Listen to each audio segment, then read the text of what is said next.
John Harris, thanks for coming on, man. Garnett, Yes, thank sir. you for having me. Absolutely. I ran across you through a friend of mine called Nathan Rennie. Have you heard of Nathan? I've had a lot of people reaching out to me lately, and Yep.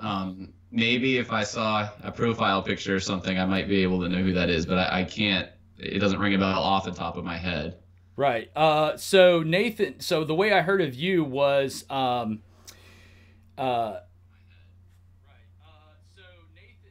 I'm just monitoring this real quick.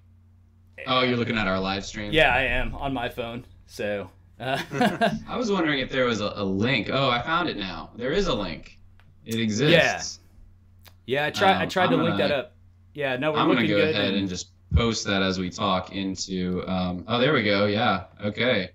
We're just delayed on the live stream a little bit. Yeah, so. I think they give us a bit of delay on there. So, yeah, so Nathan is really good about sending me. He knows I'm into, kind of studying this whole, race relations thing, especially in the SBC. I wrote the Federalist piece. So he sends me, just about everything he comes across on this. And he wrote a blog post on you, actually, on his blog. I think he may have sent that to me. Was that at Pathos? Yes, yeah, that's right. Yeah, he did. I know exactly who you're talking about now. Right, yep. right. So if do you know Jordan Cooper? You're probably gonna bring up something that will remind me about him, but it doesn't ring a bell right off the top of my Jordan head. Cooper is a scholar among us Lutherans, very good scholar. Really has got some good thoughts on this, and so Nathan blogs on Jordan's Pathos. And so he put this on Jordan's Pathos, and I watched your video about your experience at Southeastern, and and then I watched and I've been kind of following you ever since, and I was like, well, okay, I got to talk to this guy about some of these things. But so maybe just tell me a little bit about yourself. You're married, kids. What's where's your life going right now? Yeah, so I don't know what I'm doing. So that's the first part. So I'm kind of in the middle. I'm at a stage where I'm trying to figure out what the next step is, but I have a general idea. I did go to seminary after undergrad, and so you know about that because you saw the video of my sharing at least one aspect of my experience at Southeastern. And I wanted to get into ministry. I originally born in California. My family's still out there. My dad actually was a deacon at Grace Community Church where John MacArthur preaches. He's a master's grad. I even went to master's for a semester. And he went to a church. He's a pastor in New York. And that's where I did the majority of my growing up, was in New York, upstate, kind of maybe an hour and a half, 2 hours north of New York City in the Hudson Valley. And whereabouts?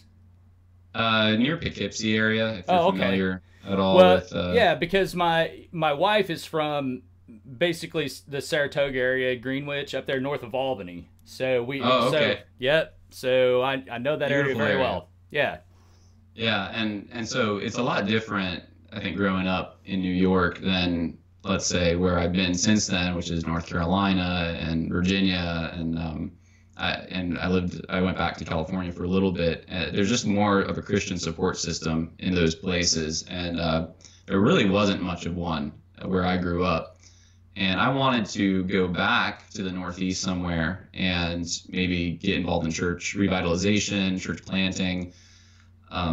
It's so dead. I just wanted basically to be a missionary. That's really how I think I look at it. The area in which my house that I own is less than, I think it's less than 2% evangelical, and that's including all stripes of evangelicalism. So it's just it's pretty dead.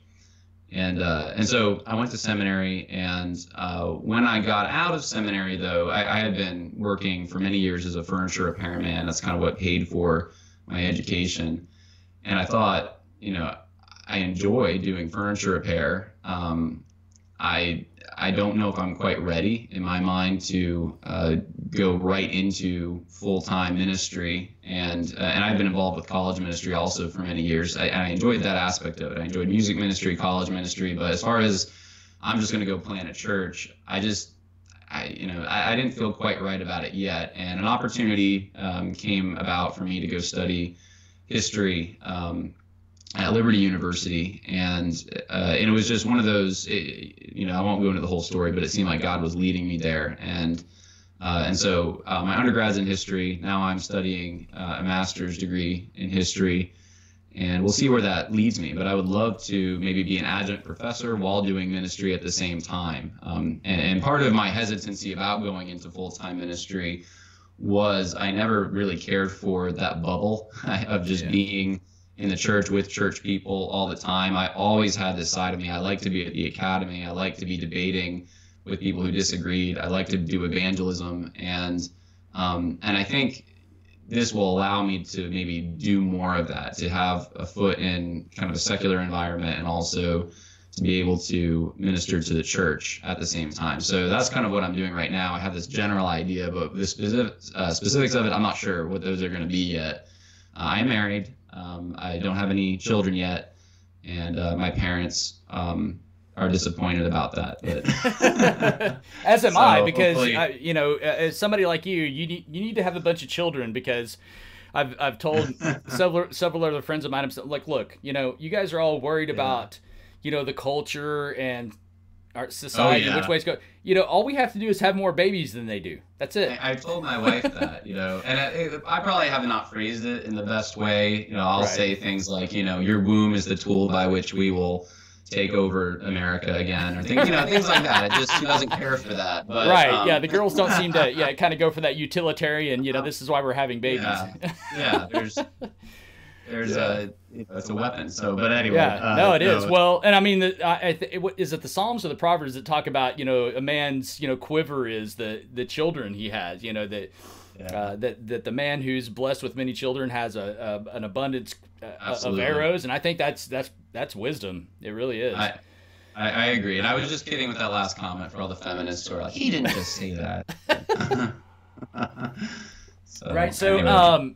So just a little bit of my background. I think I brought if you read all my Federalist stuff, you'll kind of see this. But I've kind of been.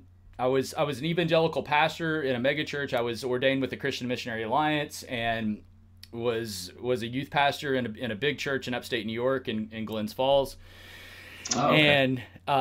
And I just walked away from all that, really. And then ended up at the Claremont School of Theology. So I've seen the kind of the gamut of American Christianity, whether it be evangelical or mainstream. And it's just been absolutely fascinating to me having that experience, especially out at Claremont. Claremont's kind of the hairy left edge of Methodism. And to kind of have an inside track to really what's going on with all of this.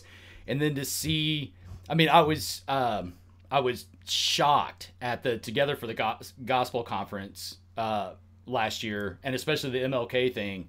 I was like, what are you guys doing? And kind of my initial reaction to all that was, you guys have no idea what you're talking about. You have no idea what you're engaging in, what you're embracing. Right. And that's kind of the best construction I can put on the whole thing is, these guys really have no idea what they're getting themselves into. But at the same time, I know that one of the weapons of liberation theology is deception. Yes. That is to say that we can, we're going to pretend like we really don't know what we're after here. We're going to proceed in a way that's going to deceive our potential opponents in a way that will cause them to not take us as a threat. And that's fine.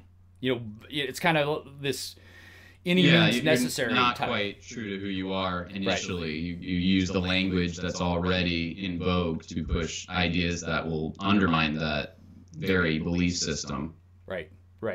Yeah. Well, but still, I have a very, very difficult time believing that men like Matt Chandler and John Piper really have a grasp of the direction this thing is going.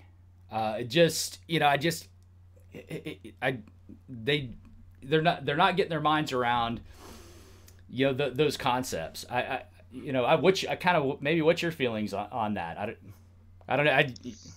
It's interesting you said you went to a liberal Methodist school before last year with the Together for the Gospel and MLK 50 conferences. So you weren't quite as shocked as some were, because some were really shocked. They just had no clue this was even a thing, and maybe they weren't reading the Gospel Coalition blog or something, I don't know, but you kind of were already used to some of that language. Am I hearing you right? Yep. Yeah, no, that's right. So the big one was David Platt's lecture at the Together for the Gospel. Yeah. And I listened to that and I'm like, okay, either this guy is getting ready to take the Southern Baptist, really what I would assume is a large contingency of Southern Baptists. He's trying to take them in this direction for, on purpose, for the reasons that I learned about when I was at Claremont, for this whole liberation idea. They're buying into this, they're going this direction, or he has no idea what he's talking about. I gave him the benefit of the doubt. He has no idea what he's talking about. Yeah, it's interesting that so I've been in Southern Baptist circles, and when I look back at kind of how long I've been in those circles, and it hasn't been that long. It's only been, I guess, maybe it's 5 years at the most. I remember having conversations with students when I was at Southeastern, in which we would talk about social justice and some of the things that are now some people, I should say, are up in arms about, and they can't believe that the denomination has been, I don't want to say taken over, but it's starting to go that direction. And in these conversations, I remember saying things like, this is neo-Marxism. And it was only based on the experiences that I had had in secular academic environments. I just came to Southeastern and started seeing the same exact things. And I said, that's exactly what I was facing when I was in a secular university. Yep. What's it doing here? This is neo-Marxism. And I explained the oppressor oppressed and why the different disciplines are what drives the interpretation of these different disciplines. And so when MLK 50 came along, I was already kind of expecting it, because I had seen kind of beneath the surface where the sausage was being made, and I was really happy when it happened, because I said, finally, the stuff that I've been seeing that pastors are being trained in, now it's out there. Now people can see for themselves that this is what's actually going on.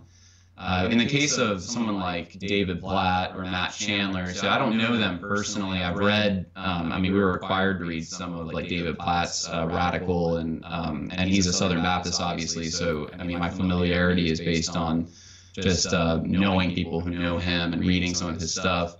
But I can tell you that people like him, and I think I would extend this to him, I think there's a lot of ignorance going on. And I do think there are some people that know what they're doing, and they are undermining, and they do have bad intentions. I really do. But I do think that probably most of those who are the face of this, who we look to and respect and think, well, they're great preachers or whatever, I do think that they've, because of the way that they were trained in perhaps theology, and they don't have maybe a lot of outside experience with, like, they wouldn't know what neo-Marxism was probably. They haven't really studied it. They're only hearing it now as an objection to what they've been saying. But before then, it's not like they were steeped in this stuff. They're hearing it from people that they trust, specialists who have come in, maybe a seminary professor who, I know I said this in the video I did on the downgrade of Southeastern, but there's professors who are specialists in like areas of economics or history or pick your discipline, and because they've had a personal relationship with Jesus, well, they're now on campus and they're now teaching future pastors. And so if you're a pastor and all you want to do is preach the Word of God, and you go through this education, you're going to, in some ways, compartmentalize. You're going to say, okay, well, the expert over here on history says this, and so I'm just going to believe that. and not be concerned about whether it's true or not, or what the source is, because you trust it. It was coming from one of your professors who loves Jesus. And so I think that's how some of these secular viewpoints have infiltrated seminaries and Bible colleges and so forth. I don't know if that helps, and I don't want to ramble too long here, but yeah, that's kind of the way I look at it. It wasn't a shock to me, and I was already surrounded by students who were talking about some of these things, and I could tell that there was an ignorance just because they didn't know about some of these other fields. They were ignorant of them, and they just took on the authority of those around them that they trusted what the truth was, unfortunately. Right, right. Well, and again, I think probably 70-80% of me is leaning toward there's an ignorance here of really what the ultimate agenda is when you adopt this kind of approach to race relations.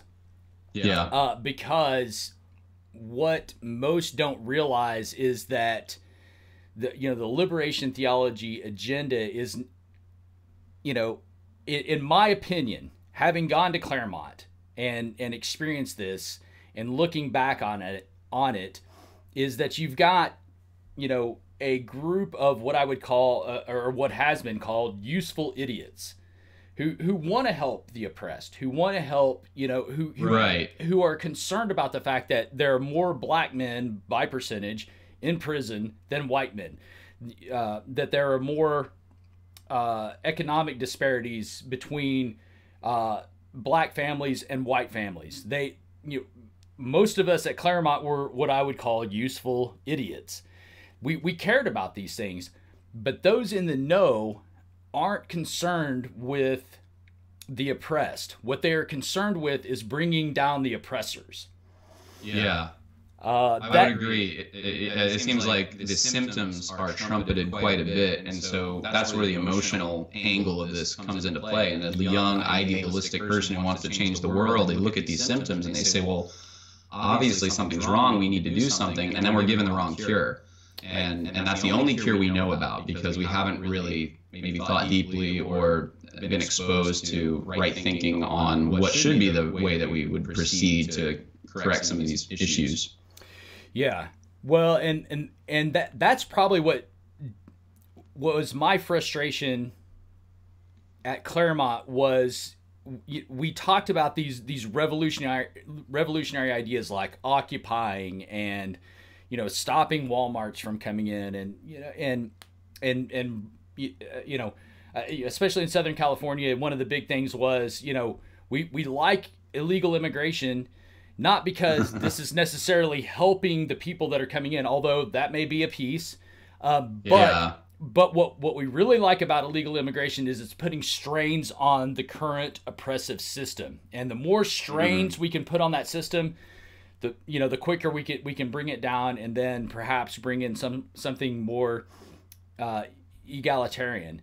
And the place you and I are stuck in as white guys is that when we speak out against this, the accusation comes that, oh, you're just trying to protect your white male Christian cisgendered position in society. That's all you're trying to do. We're not in any way. Yeah, we need help because we are the last people that are allowed to speak on anything in our demographic. So yeah, and so it's a and I think Orwell had this in Road to Wigan Pier, where he talked about how concern for the oppressed quickly turns into jealousy for the oppressors. Mm-hmm. And so those who are privileged, or whatever term you want to put on it, that really ends up being the aim, is we've got to tear down these people, and the concern for the oppressed really gets sidelined. And that's the thing that troubles me the most, is that I care very deeply about the fact that black men are disproportionately incarcerated. I care about the fact that that the economic disparities between the groups, particularly African Americans and white people, is disproportionate. And my question is, what are we going to do about that? What, Yeah. people talking about how, the Together for the Gospel and the MLK 50 conference, the whole time I'm sitting there gasping, I'm going, okay, what are you guys going to do about children shooting each other in Chicago? What you're proposing is not helping them. And in addition to that, what you're proposing is that black people don't have the agency. They don't have the power. They don't have the wherewithal to overcome. So quite honestly, I see this entire agenda as extremely racist. To say that. Agreed. Yeah, I mean, if you read Tom Sowell's work, he documents how black people have overcome oppression after oppression after oppression. Black people are strong people. They can overcome. And to say that, a situation at Starbucks is really what's causing these, that's ancient history now. Yeah. But that sort of thing frustrates me, because what it says is that because of something like that, therefore black people can't. And that's the narrative. Black people can't because of X, Y, and Z. And they need us to do something, to fund something. Yeah. And it's interesting they didn't at MLK 50 or the Together for the Gospel. The call wasn't so much, let's go to Chicago and plant some churches and do some evangelism, and let's confront this sin that's causing, sin is the root cause to all problems, essentially. And that wasn't really the rallying cry. It was, we need to just check our privilege. And in the case of MLK 50, they set up a fund for all these different Southern Baptist schools to kind of like an affirmative action type model. So black people, an MLK scholarship of some kind. So if you're black, you can come and get an education, which not all of that is wrong, but we're missing the big picture here, which of course is sin. And we, of all people, have the cure for that, which is Jesus Christ. And no matter what color you are, I was actually thinking as you were talking, I don't know if you've read Hillbilly Eulogy by, I'm trying to remember the guy's name now. It'll come to me in a second, probably. But it was a bestseller, I think maybe 2 years ago. And he makes the point that in some of these Rust Belt states, there's a lot of some of the same things, that the disparities that we talk about being in some of these minority communities, they're just as bad in some of these white areas if you look geographically at the Rust Belt states and what they're living through. And so it's not even a race thing. It's a worldview thing. It's a culture thing. And the gospel is the ultimate solution, or at least it should be the main concentration for a church or a parachurch, I would think. I mean, I'm sure you probably agree with that. Yeah. Well, here's the criticism on, quote, our side of the debate, is that so with the statement on social justice and these sorts of things, okay, I get it, but the problem I have is, I really wish these men would have come out and said, hey, you want to talk about the problem in the disparities? Let's name it.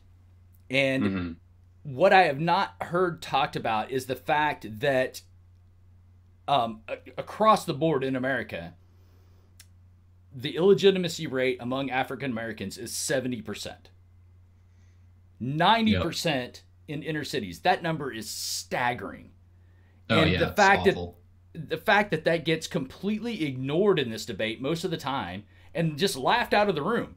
I mean, one of my favorite scholars on this is Jason Riley, and he talks about all this, and I've seen him in lecture after lecture after lecture get laughed at when he says illegitimacy is the problem in the African American community, and people just laugh at him. And we as Christians, on both sides of this debate, should be naming that problem. And so for again, quote, our side of it, that's one point that I think we should be hammering home to the other side to say, hey, let's talk about illegitimacy, in this situation, because there seems to be a strong correlation among the notion that somebody is born illegitimate without a father is more likely to go to prison, is more likely to end up in poverty, etc. I mean, just the numbers are indisputable. And again, I know correlation is a tricky thing. You can't. It's a difficult thing to make the connection. But when you look at women who have children by themselves without a father, these factors tend to just stack up across the board.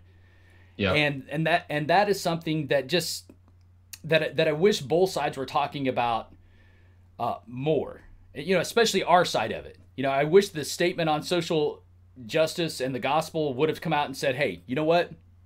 We understand what the other side is saying, but here's our main thesis. We believe that if the biblical prescriptions for family, fatherhood and motherhood, children were more closely followed, then we would see these disparities start to decrease.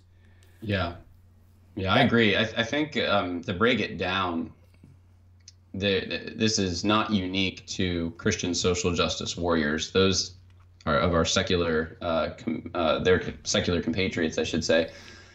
They will do this about a number of different issues. I mean, right now you're seeing it with the border crisis. And if Donald Trump says something like, well, look at these statistics, look at how many crimes are being committed by illegal aliens, that's kind of laughed out of the room or called, you know, it's mocked. That's racist to say that.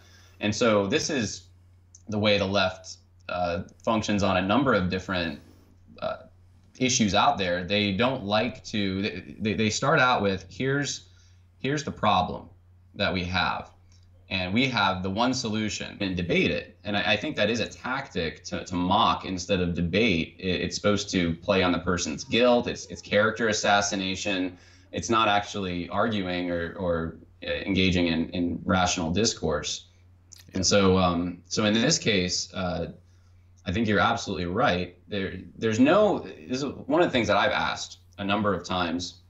I say, okay, what laws do we need to change?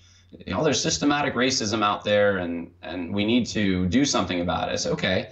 And when they say systematic, that word systematic smuggles in the Marxist, the whole Marxist contraption, essentially. So say, okay, it's systematic. You tell me then what laws are unjust. Give me the laws. And never can they do it. They have to reach back usually years, 50 or more years to try to come up with some law that was applied, and it's usually more than 50 years. But, it's like, okay, right now, though, today, you're saying there's a problem, and you can't point to anything in our legal system. So is it the human heart then? Because that's the only other option. It seems like there's something intrinsically wrong with the way humans are functioning. It's not part of the contraptions of the system that we live in governmentally. So if it's a human heart condition, then as Christians, what do we do about heart conditions, right? What do we apply the law of God, right living.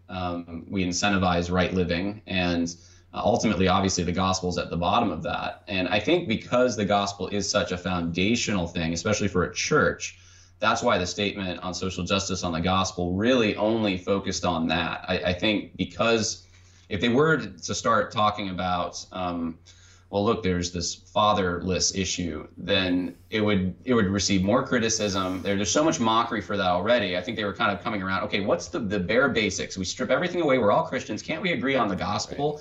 And we didn't even have agreement there, which is shocking. People like even Al Mohler, who I respect deeply in many ways, I think it probably because of political pressure, he's trying to navigate this, and he won't sign it. And it's like, man, the intimidation level is so high that we can't even get down to the core of what we believe as Christians, the starting point. And if we can't get through the door of the starting point, how can we then take the next step to say, okay, what about fatherlessness? Right. And so I think you're exactly right about fatherlessness. It's like the battle is, it's so much worse than we thought. We have to almost start with Christianity 101, Yeah. So. Well, I'm at a loss, and that was one of the big points I tried to make in my Federalist piece, was that Al Mohler didn't sign this thing, and John MacArthur wrote it. He helped write it. He was part of it. Yeah, right. He was advised. So, And so I'm going, ooh, this could get really, really interesting. I mean, what is going to go on in American evangelicalism if there's a split between Al Mohler and John MacArthur? And Al Mohler's going to be at the Shepherds Conference, I think, next year, if I'm not yeah, mistaken. and so I don't know. My considered guess is they're just going to ignore it. I mean, that probably would be the wisest move at this point, because I'm not sure if they really know kind of where to go with this, because how can you have a split of this magnitude between a man like John MacArthur and Al Mohler and figure it out? Yeah.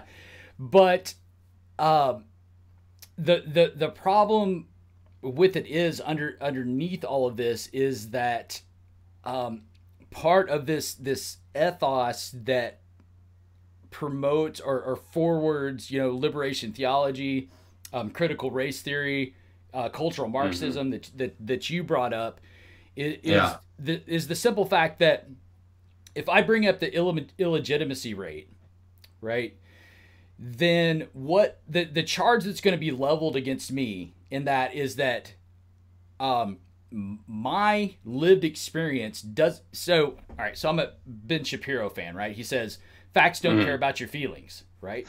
Yeah. The problem with it is that the other side says my feelings don't care about your facts.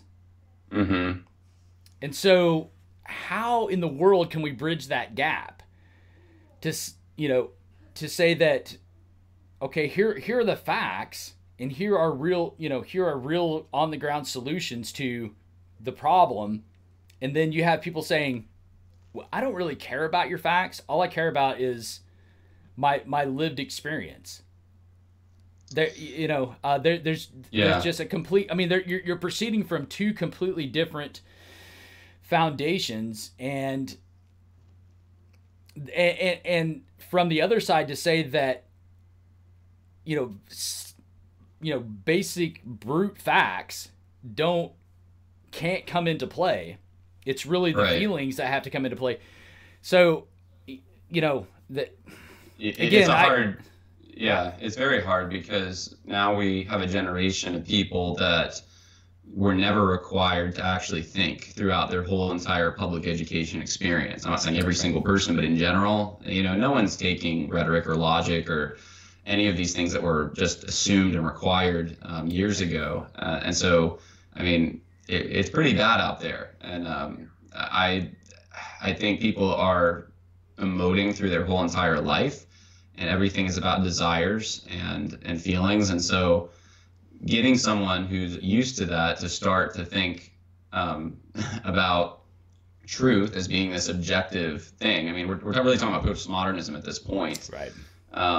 You have to try to reduce what they're saying to absurdity in order to get anywhere. Say, okay, if feelings are the only thing that matters, and then start bringing up scenarios where feelings don't matter and they would agree with you. But it's hard. It seems like it takes a while sometimes to get there. And I do think postmodernism is the basis for this whole social justice movement. I know I see that in my discipline of history. Yeah. Postmodernism, the whole idea of speaking truth to power is so. It's one of the dumbest things, honestly, that phrase, speaking truth to power. But that's what a lot of historians now are even trying to do, to write histories from the bottom up. And not all of that is wrong, but what they do is they say, we're going to tell the side of these aggrieved classes, and because truth isn't really essentially what matters. There's not like something.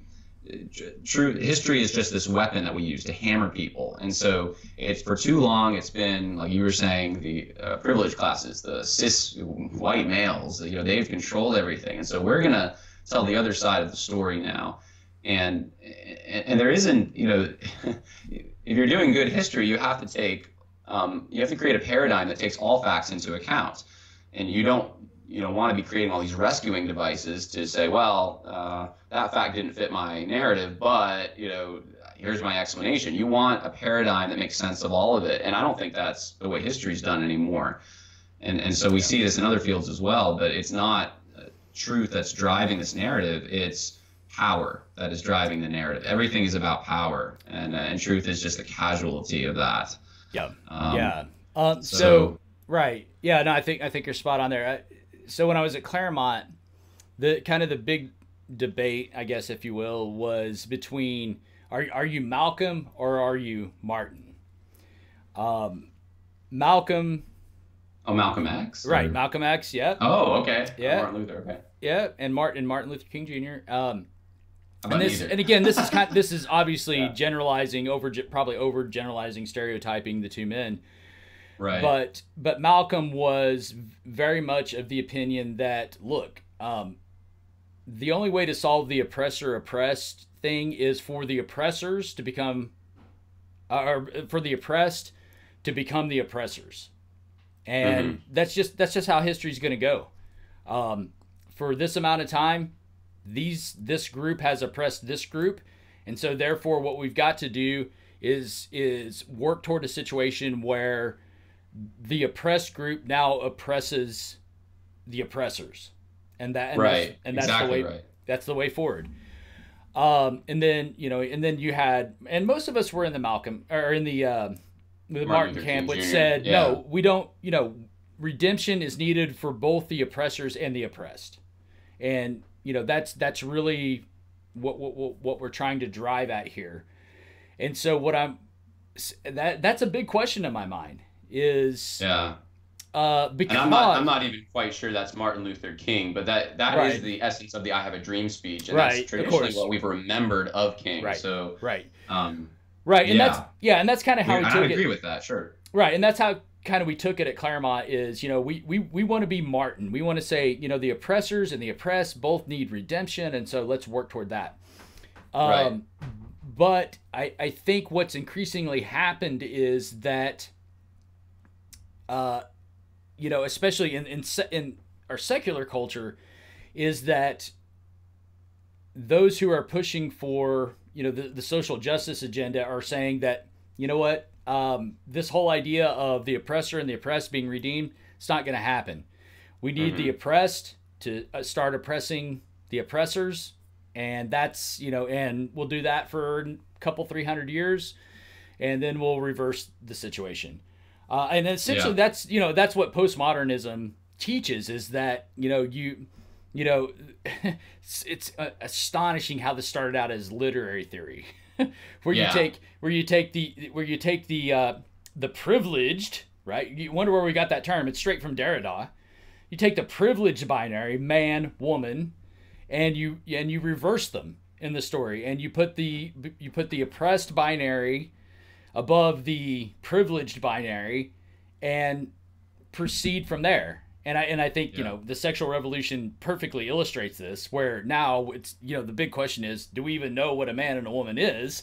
That is exactly what Derrida was after, to break down these binaries, these hierarchies, these privileges, in order that eventually an egalitarian utopia would emerge from the chaos.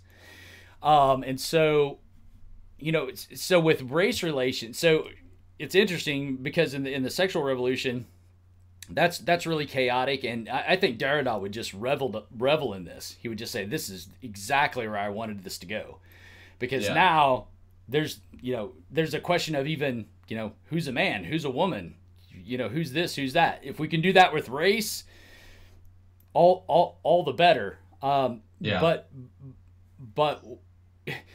the problem it's the first boxcar, and then the rest is going to follow. So that's the intersectionality idea. Yeah. Well, and the thing of it is, I think what we are afraid of on our side is to say that, no, hang on a second. We're afraid to say that, yes, the Judeo-Christian Western liberalism is the best system of that human beings have come up with so far in human history under which to live.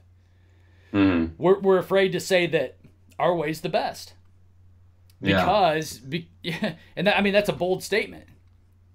These days. I would agree. Western civilization is the best as far as if you look at just our English tradition, stemming from Alfred the Great, his Book of Doom, based on 10 Commandments, essentially, through the Magna Carta, through coming to the shores of America in the Constitution, and our founding documents, there's just no doubt that the Bible shaped all of this. And then, of course, the common law was kind of figuring out how these principles apply to various situations. Right. And that's where we've come to. And I think one of the issues today is, and this is what, I think this will give people some insight into what's going on seminary campuses in the Southern Baptist Convention, at least. There's this idea that we don't want to be part of either conservative or liberal groups. We're going to have this third way in the middle. Now, it is more liberal, this third way, but liberals have always done that. We're the moderates. We're not really extreme. And then you meanwhile, they're the most extreme people ever. It's a tactic. Yeah. So they're doing this, but so I remember hearing chapel speeches and articles being floated around Southeastern that essentially said you shouldn't be Republican or Democrat if you're a Christian. Christianity, and of course, this is an apples and oranges kind of thing a little bit. Like, yeah, an ecclesiastical group is going to be different than a political group. God has different laws that apply to the government than he does that apply to church. Right. So, of course that's true, but that really wasn't the point that they were getting at. The point they were getting at was we do need to be engaging culture. That was a word that was used quite a bit, but we shouldn't be taking the side of the conservatives or the liberals. We need to have this kind of biblical third way, except there really weren't a whole lot of Bible verses, and it was just let's be nice to everyone, and so I think that's how liberalism, one of the ways that it kind of makes its way in is it pretends to be this neutral force, and it takes concepts like justice and love, and it just defines them the way that it wants to define them, but it's twisted. It's not the way the Bible defines them. It's not the way God defines them. Right. And the motivation, though, driving this whole thing behind all of it is this wanting to be liked, wanting to be accepted by the world, wanting CNN to stop calling us racist bigots. We're so tired of that. Yes, we're Southern Baptists. It doesn't mean that we hate women. Please stop saying that we're that. And if we compromise, if we can just prove to them once and for all that we're not our parents, that we are thinking differently about this, and we're being actually more biblical, because they weren't being biblical, they were being meanie conservatives, then maybe we can finally, we can have a church. Think of yourself as like a church planner or something. You're going to go into this area. That's so appealing. Wow, I can draw from liberal groups. I can draw from conservative groups. They don't have to give up their liberalism if they come to my church, and conservatives, they are going to force them to give up their conservatism, but in theory they don't have to give up their conservatism, and we can all just kind of I can show them the truth, the third way. This is like Tim Keller's whole thrust. There's this third way, and we're going to grow our churches, and we're going to save Christianity doing this. And I can pull up a lot of quotes that show that that's what these evangelical leaders are thinking. But I think one of the best stories I have on that was from a donor at Southeastern. He was part of the Southeastern Society. So he got into these backdoor meetings where they would wine and dine all the donors and thank you for giving to our school. We're going to present to you what we're doing now. And last year he went. It was the last time he went. He's not part of the society anymore because he just got so disgusted with the leftism. But what they have on Southeastern, this Center for Kingdom Diversity, which is essentially, it's more than just affirmative action, but it started as an affirmative action wing. And so he gets into one of these meetings, and the provost is there giving a speech about this is what we're doing at Southeastern. And some of it is honestly kind of pathetic. It's kind of like, I was there on campus for years, so they'll say, look at the effect our affirmative action program is having, and I'm thinking, yeah, his name's Bill. You got the one, you got one more minority this year to come. Like, it's not, I didn't notice a huge difference on campus, but they'll put a percentage on it. Like, we have 20% more of this or that. And it's like, yeah, of course, if you don't have a lot to begin with, it's easy to play with the numbers and say that you're doing such a big thing. But the reason, though, that this was such an important thing, he said in one of these backdoor meetings with donors, and I don't mean like cloaks and daggers backdoor, I'm just saying it's just the donors were hearing this, was this is how we're going to save the Southern Baptist Convention. And he pulled up all these demographics. Look how many people we're losing, and it's white people. And if we are going to save this denomination, we need minorities. And it's imperative, because if you want to say white kids, I guess, the young white kids, they're not becoming Southern Baptists. They're leaving the denomination in droves. And that's the way we're going to save this denomination. And I find it incredibly condescending to think that the way that to get minorities is to speak the language of Marxism, which they probably don't think that's what they're doing, but it is what they're doing. They're saying the only thing you minorities understand, you aggrieved classes, you women, the only thing you understand is Marxism. And so that's what we're going to give you in the hopes that you will help us save our denomination. Yep. And so there's pragmatism behind all of this. It's no different than the seeker-sensitive movement. If we just do this, we can get the seekers to come. Well, now the world seems to hate Trump. Well, if we just do this, then, the world's going to look at us and, so I think that's what's behind a lot of these statements. I mean, when I was there in 1 year, there were like 3 statements against President Trump that faculty members were signing. And it's like, this is overkill, guys. Why are you straining so hard to prove that you don't like this president? Right. Well, it's because we're going to get media sources to like us, and we're going to get people that are younger, because that's always the trajectory. We let the young people drive these things. Look what the young people are listening to. Let's play that in worship team. Look what the young people believe about Trump. Okay, let's start saying that. It's like letting the ignorant and people without experience drive your whole organization is a sure way to get it killed, I think. Yeah. Well, no, and that's my suspicion is, having come from really a church growth background, is that, okay, so when the church growth movement started, it was kind of, hey, let's do the music the culture is doing. Let's do our sermons the way the culture wants us to do it. We go around and knock on doors, Rick Warren style. What would it take for you to come back to church? Type of ideas. And at this point in time, if the church can be perceived as championing the social justice movement, then we can attract people to the church. But again, Southern Baptists are 10 years behind, my denomination, the Lutheran Church Missouri Synod. We're further behind than that. What we don't recognize is history, and we look at the churches who have embraced this and what's happened to them. That there's really there's just, hey, look, if I want to go see a good rock concert, I'll go to the jazz club or the rock, the bar on Saturday night. I don't really need to necessarily go to church. These sorts of things have kind of, and it boils down to a real essential part of theology, which is this idea of synergism, that we as churches have to present the gospel in such a way that people will accept it. And if we don't, I'm glad you brought that up. Yeah. I think, this is really one of the fundamental problems, because we don't believe what Holy Scripture says about how people are saved. We don't. So Matthew, are you saying that all these young Calvinists are actually not Calvinists? That's exactly what I'm saying. Yeah. That's precisely what I'm saying. Which is, again, what shocks me about a man like Matt Chandler and John Piper is, how in the world are you guys buying into this when you believe in God's sovereignty and you believe He elects those who will be saved? That's, what you're talking about is utter nonsense. When it comes to biblical doctrines of how people are saved, that's just something that I cannot get my mind around. Are you having any luck getting your mind around what Matt Chandler is thinking?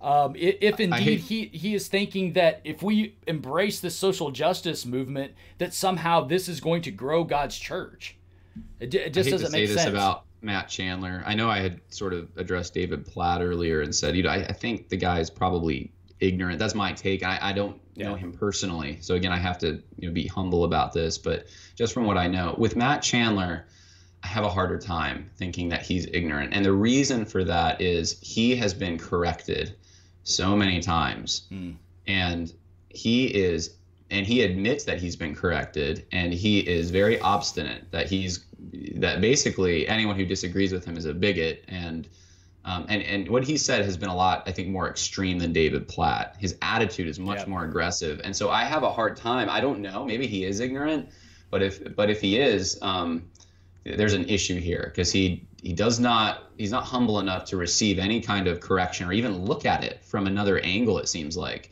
Right. And so I'm open to the idea that, okay, maybe he is bringing a false teaching in. And again, I don't know. There's been so many things Matt Chandler has done in the past that I've really appreciated, but hopefully this is something like, Paul opposing Peter at Jerusalem, where of course Peter was endorsing essentially a false teaching, and Paul had to oppose him. And this is an apostle, and so I always have that hope that. But if Matt Chandler continues in this, after Peter repented and realized, okay, I was wrong, and Matt Chandler's not doing that, and so I don't know really where he's at. But as far as Calvinism goes, it's certainly not in keeping with Calvinism, Chandler's has some other weird views though that don't seem to be in keeping with Calvinism too. I just remember his I don't want to get on a sidetrack here, but the whole shark thing in the dream. I just like what what in the world was that about? So there's I don't know. And then again, I'm not publicly speaking all the time like he is, so maybe I'd make some stupid statements if I did. But well, it's so a couple things you mentioned here in the past few minutes is major big time red flags go up when I start hearing people talk about a third way. I just, I've been around the block enough times to know, look, there's not a third way. There's the biblical way and there's the not biblical way. And that's simply the end of the story. And so I want to not caveat that, but elaborate on that notion to say that the biblical way is the best way for people to live. When we teach what Holy Scripture teaches us, we're teaching what God himself has given us. That's simply it. And that is the best way to live life. And it's astonishing to me that time after time after time, you talk about secular science or whatever else you want to look at. Since the Enlightenment, secular science catches up to what Holy Scripture teaches us. I often cite this on my podcast. If you're familiar with Brett Weinstein, he and his wife Heather Hying did a podcast with Joe Rogan where they basically came to the conclusion that a monogamous, committed relationship between a man and a woman that produces children is the most sexually fulfilling and most life-fulfilling situation you can put yourself in. And I'm like, oh, wow, we've known this for going on 7 millennia now, 8 millennia. God prescribed this in the first chapters of Genesis, and it's taken secular science this long to catch up with it. And so the notion that you're going to come up with some way that you claim to be biblical, that's a third way, that's what baffles me about this is these guys should not be trying to embrace a little bit of this and a little bit of that and try to create this third way. It's just say no. And that's they try to portray it as biblical, so I think that's the temptation, and they don't realize that because they're ignorant of these other disciplines, they do not realize that, like I said before, Western civilization, especially our English heritage, it rests on the ideas of the Ten Commandments, biblical law. Right. And so now they're calling that extremist. Conservatism is extremism. And extremism is bad, so we need this moderate third way kind of thing. And it's like, well, you're throwing out the wisdom that has shaped, the wisdom that took as a starting point biblical moral law and then applied it to situations. You're throwing that all out. Centuries of it. Yep. And saying, we know better. The height of arrogance. Height of arrogance. We're just, and I've noticed that with a lot of these social justice guys. I noticed this at Southeastern. There was a lot of arrogance. I'm not saying every single one of them, but I'd be comfortable saying the majority of them. Very, very unwilling to be challenged, very condescending. They think that they're the experts. They're willing to call names. And the list goes on, but it's just, I feel sorry for them. I think that maybe the reaction some of us should have, even though we're afraid for our church in a sense, we fear what's coming because we know what happens when the church is not salt and light. It means that it's free fall into, what the hard left wants. And and hopefully you and I will be cellmates, in the same FEMA camp or something when that happens. But, we know what the implications of that are. Yeah. And undermining the church is very serious. But at the same time, we have an eternal perspective. And for me, that means seeing the immaterial world is more real than the material world, and the roles that God has given me are more important to me. Like, you know, let's say I was a father. I'm not a father yet. From a conversation we were having earlier. Get cracking. Get cracking. I'm a husband. Yeah, I'm neither the prophet nor the son of a prophet. But if my wife gets pregnant soon, maybe I was onto something there. But I will be a father, you know, hopefully one day.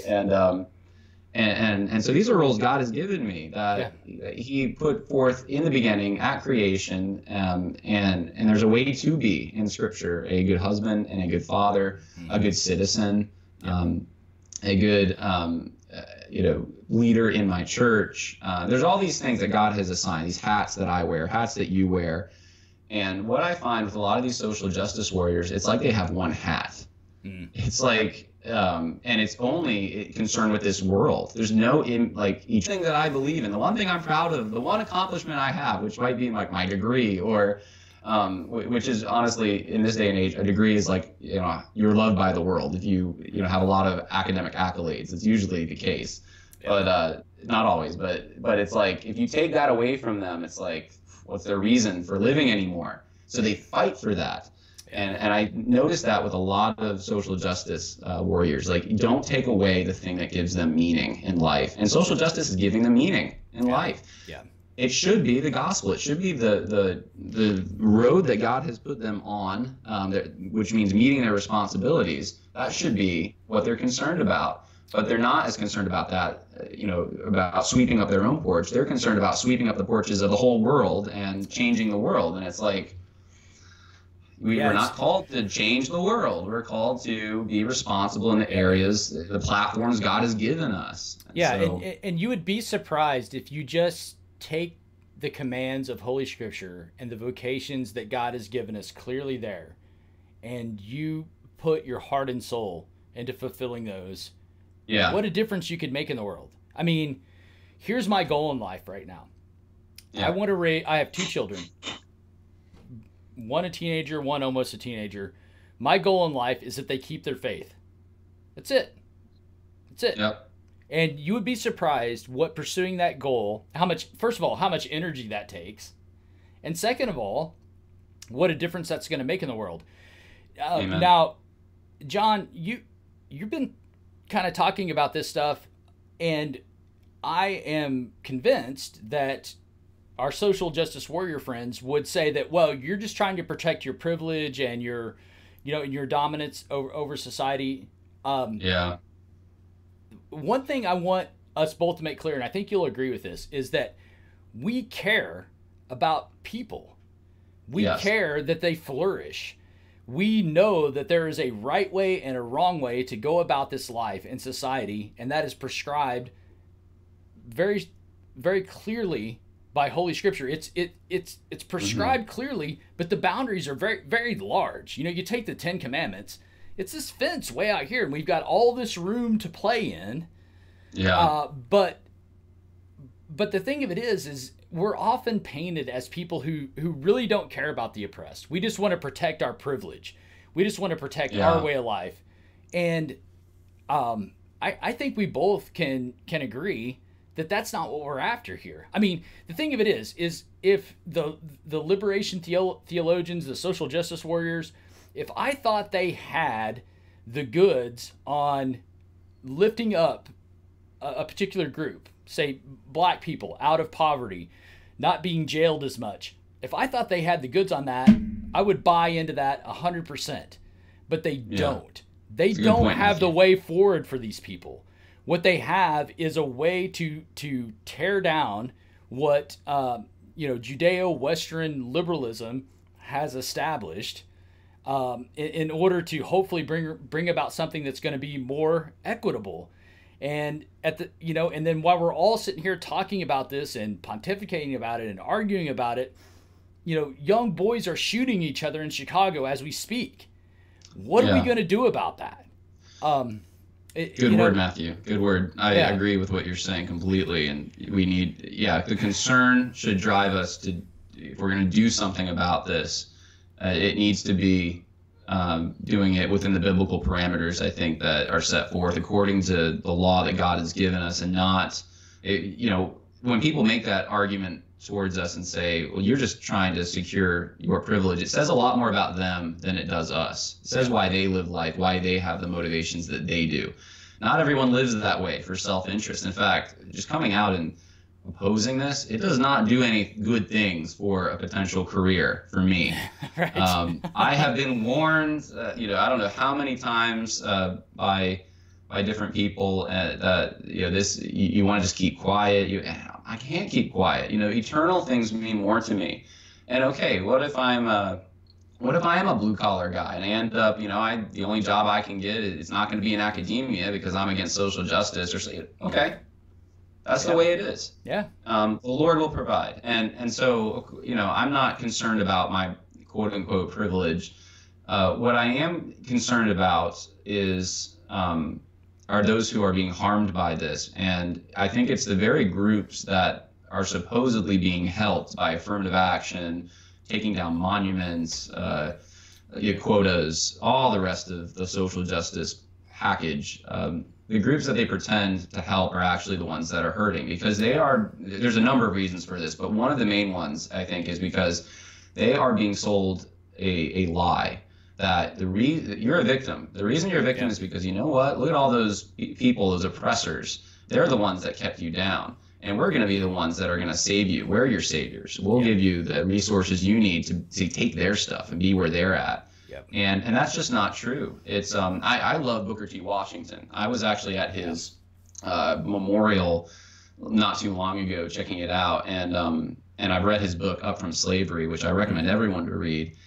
And he's been a forgotten leader of Black history, if you want to call it that. I mean, I don't see anything about him during Black History Month. And this is a guy who, there's a reason for it. He would say that work hard. He was, a Christian, and he believed that working hard and producing something that benefits someone else. Like one of the first things he did at Tuskegee was he had them do it like 3 times because they kept failing at making this. It was a brick oven to make bricks. He said the South is going to need to be rebuilt. So let's make the best bricks that we possibly can for the glory of God. And that is going to be the thing that gives us upward mobility.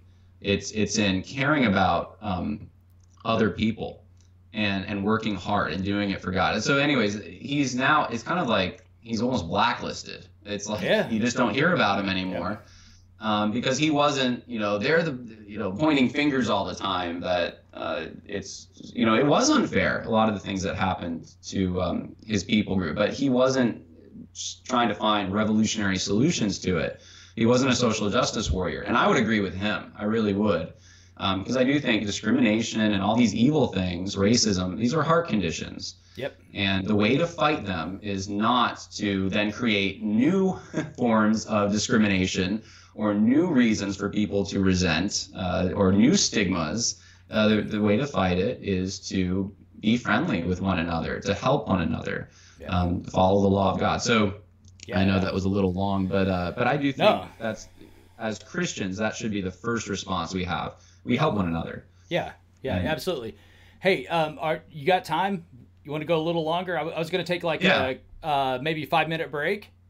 And I can go a little bit longer. Okay, all right. Sure. Take maybe a 5-minute break. I've got some comments on the live stream maybe we can address, and we'll do that. So everybody listen to the live stream. We're going to just take a few minute break. You're going to see maybe John. I'm going to disappear and hit the head right quick. Go for it. And then we'll come back and maybe answer some of the questions on the live stream and that sort of thing, and continue the conversation. This is really good. Hopefully this will be helpful to everybody. But we'll see everybody back here. It's 2:13, so maybe 2:18 Eastern, and we'll continue here. All right, sounds good. Okay, I'm just gonna let the live stream run. You're gonna see us disappear because I don't want to have to set the whole thing up again. Anyway, we'll see you in a minute. Yep, sounds good. Okay. I haven't used YouTube live stream, but for those who are still streaming, I'm gonna see. I don't know how to work this exactly yet on YouTube or through Skype, but there's got to be a way I can play music on this without infringing on copyright. There's this song that has been in my head all day, and I just feel like everyone needs to hear it. So I'm going there right now to see if I can actually. I'll put my microphone near the speakers if I have to for people to hear it. Let's see if I can pull it up. Oh, you know what I could do? This is the cheesiest thing, but I could play it through my phone. And here we go. So there's this band called My Soul Among Lions. This has nothing to do with social justice, which is probably a good thing. I was a worship guitar leader guy, minister of music. There's the title for many years, and I like to use a lot of Sovereign Grace and Keith and Kristen Getty music, some Fernando Ortega, but mostly a lot of it was just traditional hymns. But then yesterday, I saw this song on Facebook. I think it was someone had posted it. Charles? I forget the guy's name now. It was at a conference, and frankly, all I saw was my newsfeed. There's this video, and it was Spurgeon was the guy's name. Let me see if I can find it. Who it was that posted it. I was gonna say Charles Spurgeon, but Joseph Spurgeon. There we go, Joseph Spurgeon. I've never met him. We're friends on Facebook. He posted this video of My Soul Among Lions, this band, and they just take the Psalms and they put them to music, and I think it's absolutely incredible what they do, because there's a lot of banjos and fiddles and those kinds of things. Oh, that's not the one I was thinking of. Here we go. Can you hear that? Oh, it's so great. May the name of Jacob's God bless you from on high. May he bring help to you from his sanctuary. It's got that kind of folk, I don't know, Mumford and Sons-ish kind of feel to it, I guess. When Matthew comes back, he's going to wonder what in the world I'm doing.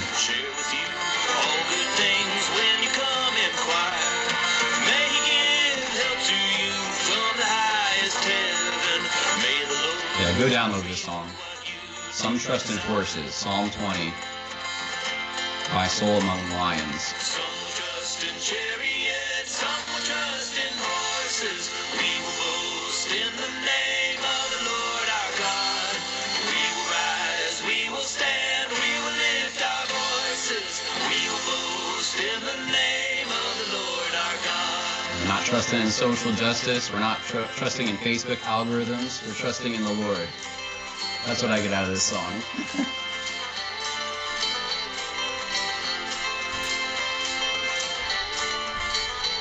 Oh no, he's back. I'm playing music from my phone now. Everyone's hearing My Soul Among Lions and their version of Psalm 20 now. That was my way of not having dead air. Oh, good. Nice. Yeah, I'll turn it off. Have you heard of this band, My Soul Among Lions? No. So they do the Psalms, and I just found out about them yesterday, and my life was pretty much changed. But one of the songs they have is called Some Trust in Horses, based on Psalm 20. And I'm more traditional. I was a minister of music for years, and I did a lot of, I was just telling those who are still streaming, like some Sovereign Grace, Keith and Kristen Getty, some Fernando Ortega, but most of it was like traditional hymns and stuff. And I always liked that more kind of folk, country-ish, but like I like banjos and fiddle and those kinds of things in my music. And so this band, I don't know if you like that kind of thing, but so My Soul Among Lions, they got that like kind of like a Mumford and Sons-ish feel to them, but it's totally biblical because they're just singing psalms, and it's so catchy. So right on. Whatever that's worth. Yeah. Yep. Yeah, you'll go download it. It will be in your head for probably 3 weeks. Some Trust in Horses, Psalm 20 by My Soul Among Lions. So. Right on. I wasn't paid to say that. So.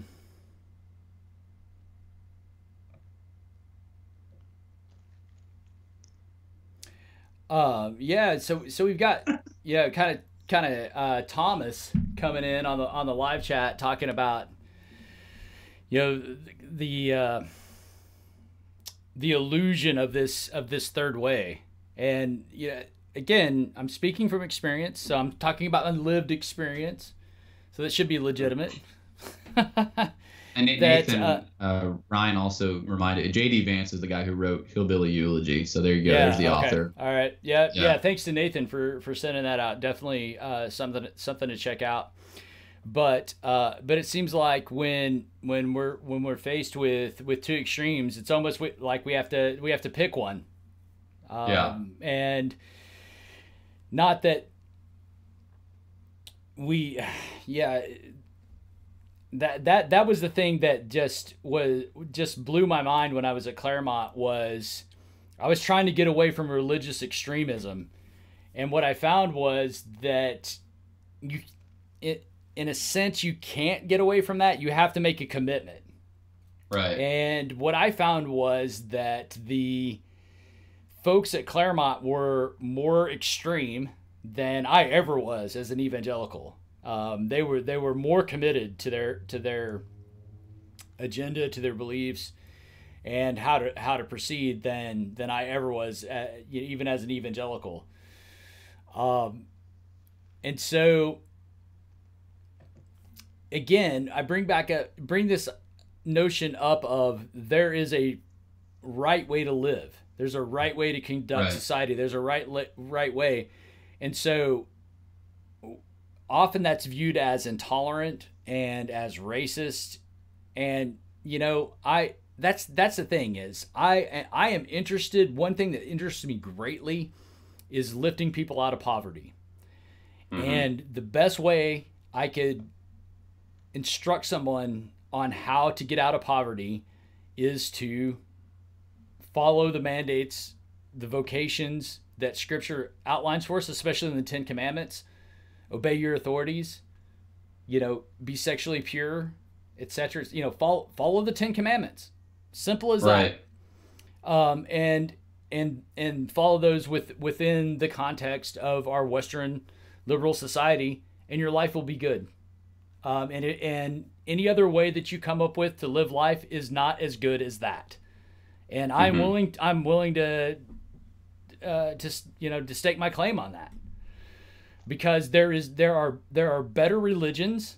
There are true religions, the true religion, which we have, which I will say is Christianity, and there are false religions, and there are ways to live your life that are true to reality, and there are ways to live your life that are not true to reality, and I think that's something that we've got to be willing to say.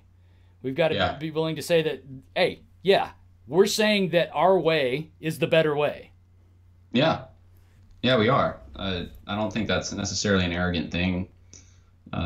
If you have the cure for cancer and you say, I have the cure for cancer, are you being arrogant? It's no. You're trying to help people. So I don't know. It's just, to me, maybe I'm overly simplistic on this, but I just don't think that's much of an objection at all. To say that we don't care, or because we think that our viewpoint, which isn't really our viewpoint, we got it from somewhere else. God's viewpoint is really what we're representing here, but just because we think the law of the Lord is good for people to follow, doesn't make us arrogant. In fact, for me, it makes me humble, because I know I don't keep it, and I know I have myself to blame for most of the issues in my life. It's either my sin or someone else's sin. That's pretty much it. Those are the issues in my life. Well, and that's you bring up a really great point that I bring up over and over again on my podcast, is who has the authority to say? Who has the authority? We talked about, people talk about objective morality all the time. Well, no morality is objective unless it comes from an outside source. Right. Unless it comes from a source outside of us. And the only source that objective morality can come from, it can't come from, ethical philosophy. It can't come from human beings. It's got to come from a source outside of ourselves. Right. And that's really ultimately the way around this. And so as a white cisgendered Christian male, I'm not ashamed to say that, hey, yes, if you want your life to be good, then follow this set of instructions. I'm not afraid to say that. So one of the things that's happening now, someone I'm very close to is in public education, and he recently told me it is considered privilege to be white, partially because not just like economic, like the deck has been stacked against minorities in your favor, but it's actually privilege to have two stable parents who raised you. That's white privilege now. Yeah. In some circles. So yeah, you gotta check your privilege. Did you have two parents that stayed together and didn't get divorced, and they cared about what you ate and the kind of grades that you got, and maybe they disciplined you so that you wouldn't do stupid things that hurt yourself? Well, that's privilege. And they're attributing this, some people, to the color of skin. Well, that's because they're white, and now we have to somehow compensate for all those who didn't have that. But it's ridiculous. It's so many reasons that's ridiculous, because I can show you numbers of white, if you want to say white cultures throughout history, and even today, if we go to certain geographic areas where they are not following a biblical model for what a family is, right. And they're having the same issues that. So it's like so short. The scope of this is so small, because they're comparing like two things. It's like, here are those who lived in urban city areas and ghettos, and we're going to compare them to middle class, to upper class, yuppies. And that's it. That's the only, it's like, okay, the world's a lot bigger than that. History is a lot longer than that. Yeah. And did you think that maybe those who are in the middle class tend to be a little more stable in their family relationships and so forth? And maybe that could be part of it. But yeah, so where was I going with this? I was just going to say that Western culture, they call it white privilege because those in Western culture happen to be regionally, we're just in areas where people are white. It could have happened anywhere else. I think you would agree with me to say, okay, if Christianity made huge inroads in, let's say, China early on, and there was this, it would also foster a technological revolution and all the other things that came with Christianity coming to Western societies. Yeah. And so it has nothing to do with color of skin, but that's what we're told is so people are assuming, who make this argument, that your worldview, the way you live, what you have, like everything is so determined based on your identity, which is your race. They're completely taking, they're not taking into account what worldview does and how it affects culture and what religion does. And I mean, these are the things that actually make the differences. And so I would say it's racist to level that accusation. Yeah. And it's not racist to say that this truth from the Word of God, and even natural revelation, just the way that God wired the world, these truths, the wisdom of Proverbs included in this, they apply to everyone. Red, yellow, black, white, green. I mean, It doesn't matter. If you follow these principles and your culture values these principles, then you will be more blessed. No, that's right. The way that it works. Yeah, so, that's exactly right. And that's what Western cultures figure that out. Yeah, and that's exactly what God tells us at the end of the Decalogue is if you follow these precepts, you will be blessed. Simple as that. If you don't, you will be cursed, and you will be cursed to the third and fourth generation. And that's the thing. And they were Jews, right? They weren't white people. They were Jews. Right. I mean, okay, sometimes people say Jews are white people, but I was just going to say, in Isaiah, it says they're supposed to be a light to the nations. Yep. So God's saying, hey, nations, follow what makes Israel prosper. Yep. That's why the Queen of Sheba came to see Solomon. So it's like, this has nothing to do with skin color or even necessarily your cultural heritage as much as it does the law of God and applying these principles, and they can apply anywhere. So right. Okay, so so I'm going to put you on the spot here a little bit because I heard your interview with, and I can't remember the gentleman's name who's making the film about this, but Judge Saul, yeah. Yeah. I have another interview with him tomorrow for those who are watching, so that should be fun. Right on. Yeah, everybody definitely check that out because I found it alarming. The question that was asked was, there's some funding coming in from someplace to kind of put this agenda forward. Thomas says Jon has spoken about the past about the funding for social justice and et cetera, et cetera. How much can you speak to that? I've heard even a lens. So I'll tell you a little story. Yeah. I was at this social justice in the gospel conference in January, and I'm sitting next to Judge Saul. This is the first day I've ever met him, and so I told him about he knows kind of my story. We had been doing some interviewing and so forth, and he goes, "What was that professor that you were there was a couple of professors I was mentioning, but one of them in particular," he said, "What was that professor's name?" So I told him. So he pulls out his phone and he does just a Google search with the professor's name and socialism. And then within 2 seconds, it seemed like, he shows me the screen of his phone and he goes, "Is this the guy?" And I look at it and I said, "Yeah, that's him."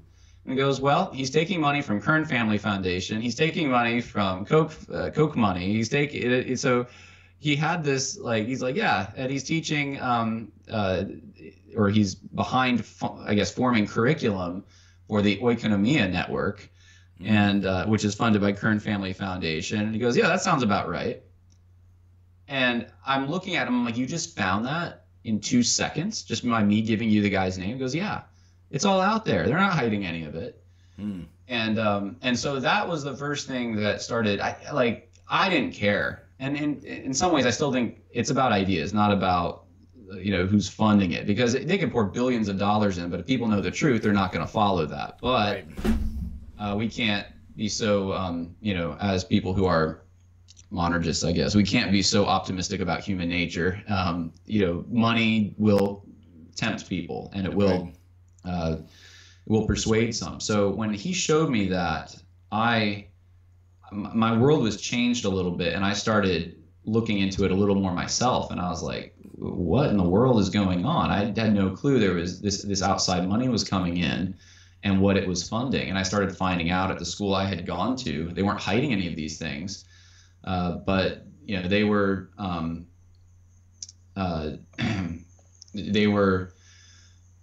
they were actually proud of it. They were saying, "Look what we're doing with all this outside money, and look how diverse it is because of it, and look how it was all the things we've been talking about, the third way and trying to keep minorities and so forth." They were using that money to try to forward these leftist objectives, and very proud of doing it. So I can talk more about it if you want, but that was kind of my introduction to it, and it shocked me at first. I didn't know that was happening, so made a lot of sense for me though when I found out. So yeah, I heard you guys mention Saul Alinsky.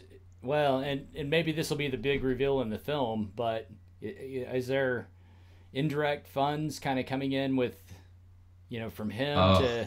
I should let Judd talk more about that. Him and I'll leave it at this. Him and I had a very interesting conversation, and he said, he made a comment in our interview. He said, "If I told you everything I know and think you would think this is a huge conspiracy, and he can't reveal it all." And I think that's right. When I heard kind of the direction that what he knows and the direction he wants to go, he really has to have all his ducks in a row completely. Because some of the ties that he is looking into are not necessarily, he has if he showed you the information, you'd probably say, yeah, chances are there's a connection here, or yeah, I'm 90% sure. But he's got to have 100% clarity on all this before he puts it in a film.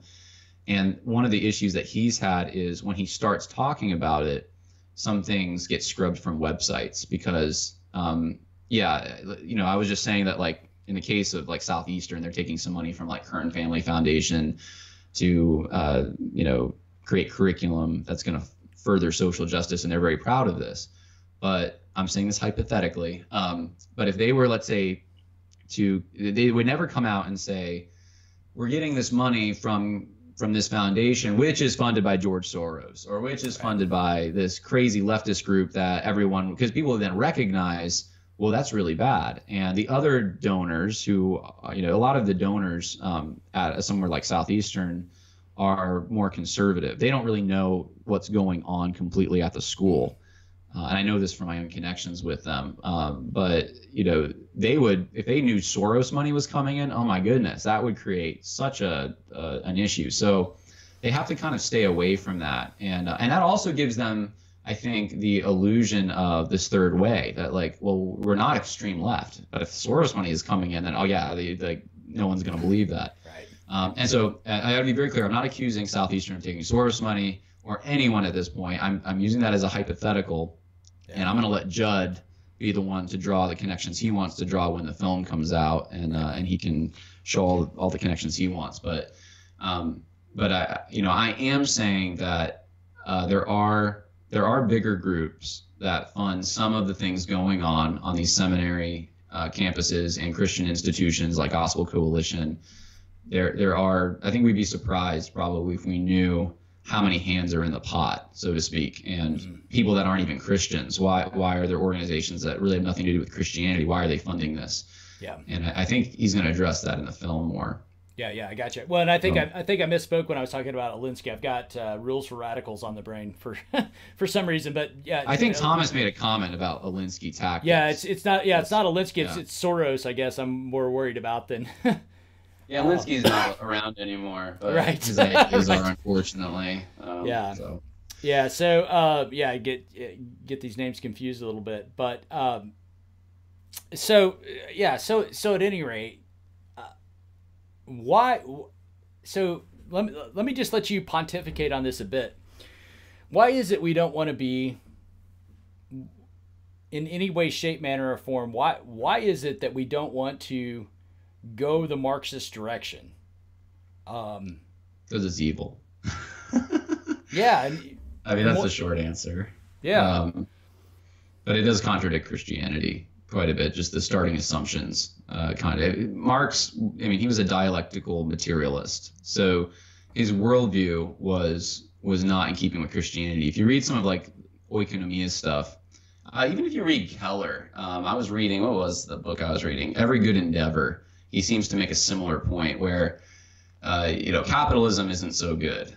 And, Marx also not a good guy. Marxism isn't, we shouldn't support that. But some of the things Marx said, if we ground them in Christianity, I'm summarizing here and giving you kind of my interpretation as well. But if we ground them in Christianity, then it's okay. So we don't like the dialectic materialism, but if we just use Christianity as the foundation, we can achieve some kind of a social justice. And so Marx, the word social justice itself is not necessarily unique to Marxism.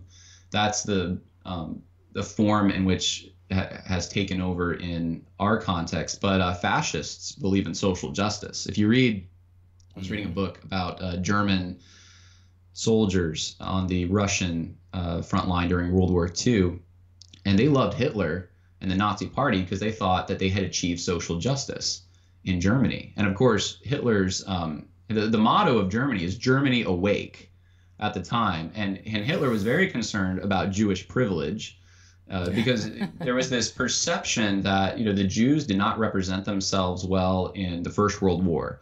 There was this it was kind of, it's a myth, but it was this common understanding among everyone, and that in Germany that, the Jews just did not fight in World War I. They didn't care. They weren't proud to be Germans. And so they got this stigma of being these leeches on the culture.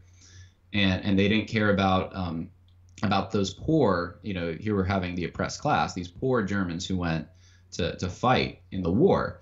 And then, of course, in the Weimar Republic, because of the way representation was organized, at least it wasn't the whole term of the Weimar Republic, but for many years in the Republic, how much money you had could mean you had more influence, you had more votes, essentially. And so Jewish people had more money. Yep. And so Hitler could, pin that on them. Look at the privilege. They had more influence. Yep. And then every time the stock market crashed, Well, who were the ones that were the financiers? Who were the ones that were the bankers? Well, look what the Jewish people are trying to do. They're the rich people. So it was all about vilifying them, and not only that, but they're immoral. They are, and in Germany at the time, that looked like, well, look, the person who's making all the condoms is Jewish, and the people behind pornography in this country, they're all Jewish, and some of this there's some truth to it. I mean, if you look at our country today, look at Hollywood, there's a lot of Jewish people, right? And so and what I got to be very careful how I phrase this. Nazism is absolutely disgusting. I need to say this because people are going to take my words out of context here, but absolutely disgusting. I completely disagree with Hitler. I have no problem with Jewish people being in Hollywood or as bankers. In fact, I have a very good friend who is someone who's Jewish, who is in the finance industry. Love him to death, and I do think Jewish people do tend to be a little smarter, and God has blessed them in that way. And I am completely fine with all of that. I have to get that out of the way. Not anti-Semitic at all, and I'm concerned about anti-Semitism in Europe even now, and in the Muslim world. But anyway, but in Germany, there was this perception. They vilified Jewish people, and then they got rid of the problem. I mean, most people probably don't know. Even Kristallnacht, there was a shooting in France. I believe it was the German embassy in Paris. A Jewish person goes in and shoots up the place, and the reaction to it is let's destroy these businesses. And so there was always some kind of a justification. So what does this have to do with social justice? Well, this is what it has to do with social justice. In that context, a certain segment of society was completely vilified for having privilege, having more than everyone else, not having to undergo the hardships that other people had to undergo. And because of that, Hitler could use that to inspire Germany to awaken. They got woke to this, and then we see the results of that. And so I don't think every social justice paradigm is going to lead to exactly what happened in the Holocaust, but I'm saying the potential's there. The more you vilify a group of people and say they're the haters, they're the ones, you're going to demonize them. You're going to dehumanize them. I think that's already happening. Yeah. And then why not kill them? They're responsible for all the problems. It's not the human heart. It's not sin. We're not going to look at ourselves. It's easier to blame an outside force. Christianity is completely antithetical to that. And so to put a cap on it, in Germany, it was not a class thing. It was more of a culture thing. But in Marxist, so Germany was national socialism. Marxism is international socialism. So it's based on class more than it is based on your culture. The form it's taken in our country has been the oppressor-oppressed paradigm, or that division is not just economic. That's the neo-Marxism. It's more than that. It's now race, skin color, sexual orientation, gender. These things also now become part of the mix. That's that intersectionality. And so we've seen what Marxism has done in other countries in South America, of course, in Asia, and even in Europe. And we see that these are not good results. And the reason is because it contradicts a basic biblical anthropology. There is no utopia. Heaven has to wait until we are dead or Christ comes.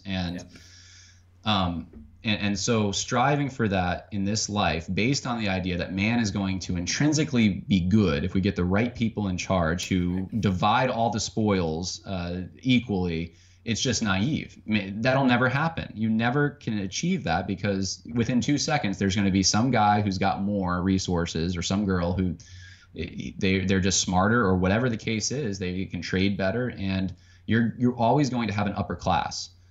And that's what Marxism has shown us, is that every time it's tried, you just end up with a different set of elites. That's what the French Revolution showed us. You just, okay, we killed all the elites. Now we have a new, the devil we knew was better than the devil we didn't. Yeah. And so. Right. Right. And then this is what, so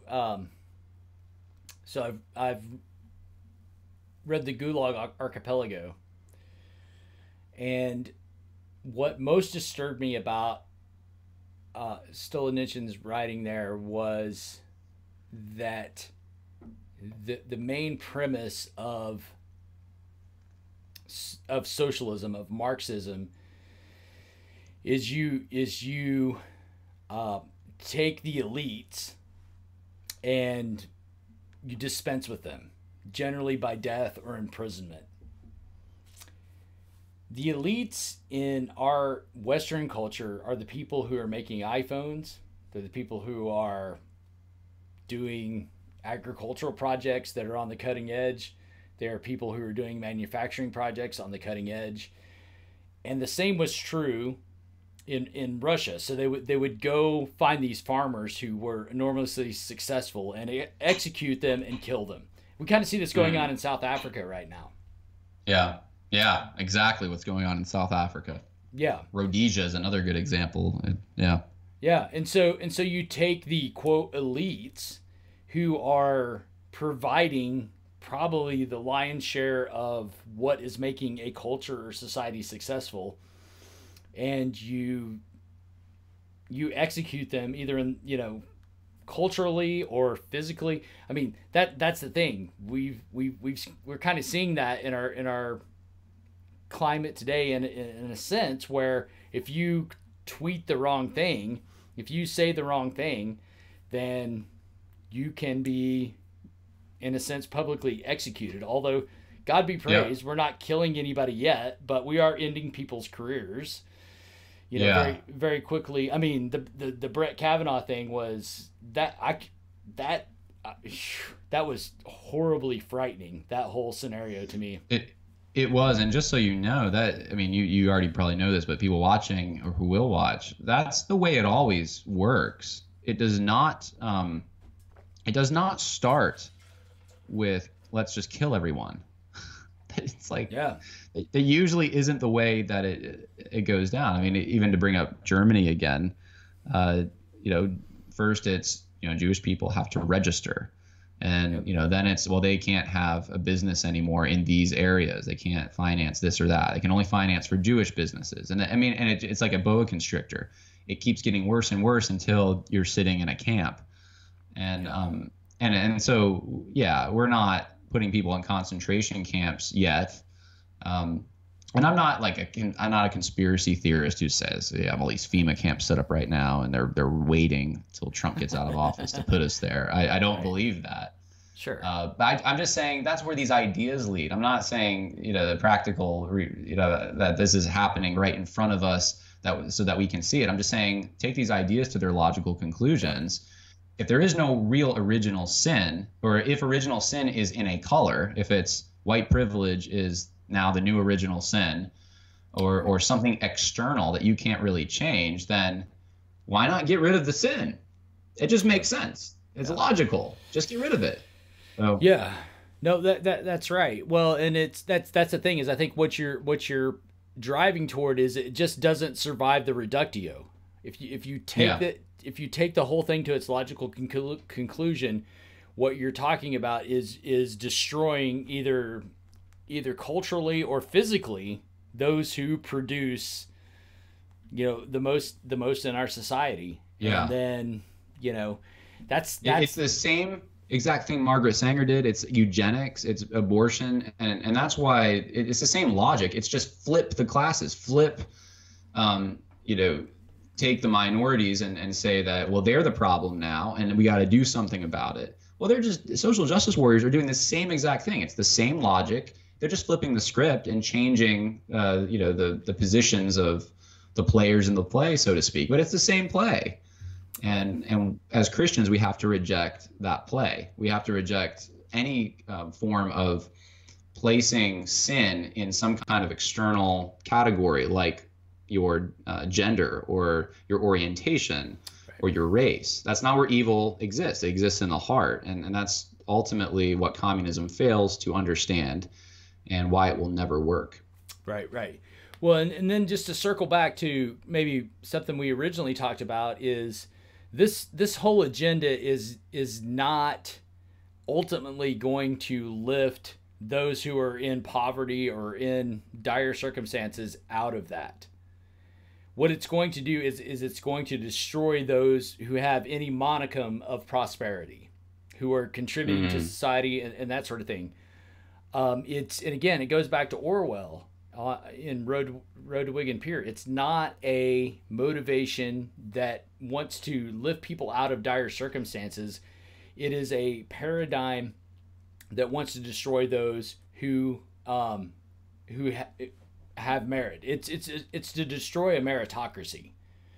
Yeah. That's really what it's after. So good point.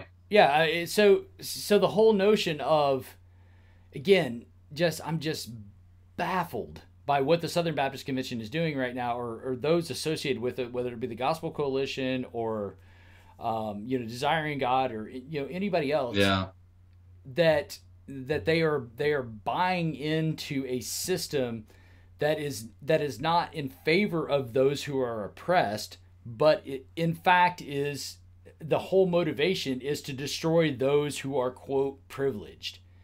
Yeah. That, if we're going to talk about a third way as Christians, the third way is how can we lift people out of poverty? What way of life can we offer to them that will bring them out of this situation? And I don't. Yeah, that's the thing. Again, on our side of it, I wish we would talk about this more. Again, I'm not in disagreement with the statement on social justice. I'm not in disagreement with it. Yeah. However, I wish we would talk more about, hey, you know what? We want to remedy this problem, and here's our solution to it. Here's our biblical solution to it. Not, so I feel like we're on defense too much. Maybe would be my. We're talking about strategy at this point. So how do we, it's hard because I was about to say we all just got woken up, but I don't want to use that word. We all just kind of were taking a nap, and then the conservatives, I'm saying, in Christian circles, and then all of a sudden it became apparent to us that, hey, all these organizations we thought were solid or on our side, they're really not. Yeah. And so it's not going to be the first reaction, I think, to come up with, this is our solution to the same problems that you're trying to address. We have a better way. Of course, we have a better way. And I could even outline some of that, just some ideas. Okay, Planned Parenthood. That would be number one organization. The number one target for those who are conservative needs to be Planned Parenthood is in these urban areas. Yep. It's encouraging women getting pregnant out of wedlock. It's encouraging this sexual culture that's terrible. Number two, we need welfare reform. There's women incentivized to have kids out of wedlock. That's not helping any kids growing up. They're going to be part of gangs. They're going to find an alternative family. Of course, that's a problem. Yeah. I can show you actual laws that are unjust. The other side can't. Yeah. But these are the things that are afflicting these cultures, and it's not just those cultures. It's like I was talking about J.D. Vance and Hillbilly Eulogy. It's not. They're so focused on minority cultures in urban areas. This stuff also affects people in some rural areas. But that would be, those are the laws, the unjust laws, if you want to call it that. Taking my money to redistribute it to someone who's not responsible is not good. That's not just. In fact, it's stealing. Mm. And so, yeah, I could go on for a long time about that. But I think as a church, so here's the why I think we reacted the way we are, and why even a lot of the videos I've made might be more defensive and critiquing social justice leaders. It's because it's like these are all shepherds and they have sheep following them, and I'm like, like sheep, stop following them first. Like, stop doing what you're doing, and then we can talk about what the right solution would be. Yeah, but that's because right. We woke up and we found out the gospel's been lost. That's kind of, I think, how a lot of us are feeling right now. And so we're going to seek to protect that before we start crafting these strategies. And I think some on our side would also, it's hard to figure out where the division here is, but I'm willing to maybe talk through it with you and get your thoughts. But so there's these ideas like welfare reform, let's say. Let's take that one idea. Mm-hmm. Christian conservatives would agree that welfare reform is something that needs to take place, and we have a problem. And there's a moral problem that's creating all these other issues.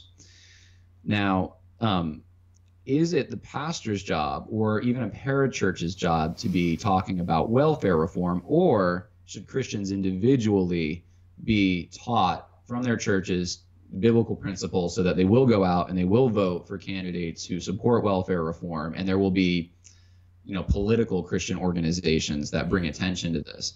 That's I think a question that maybe some of those on our side would be uncomfortable, as maybe in their capacity as a pastor, right, going out there and saying we need these 10 things done to help urban areas. And I understand that they would feel like they're doing the same thing social justice warriors are doing in a sense.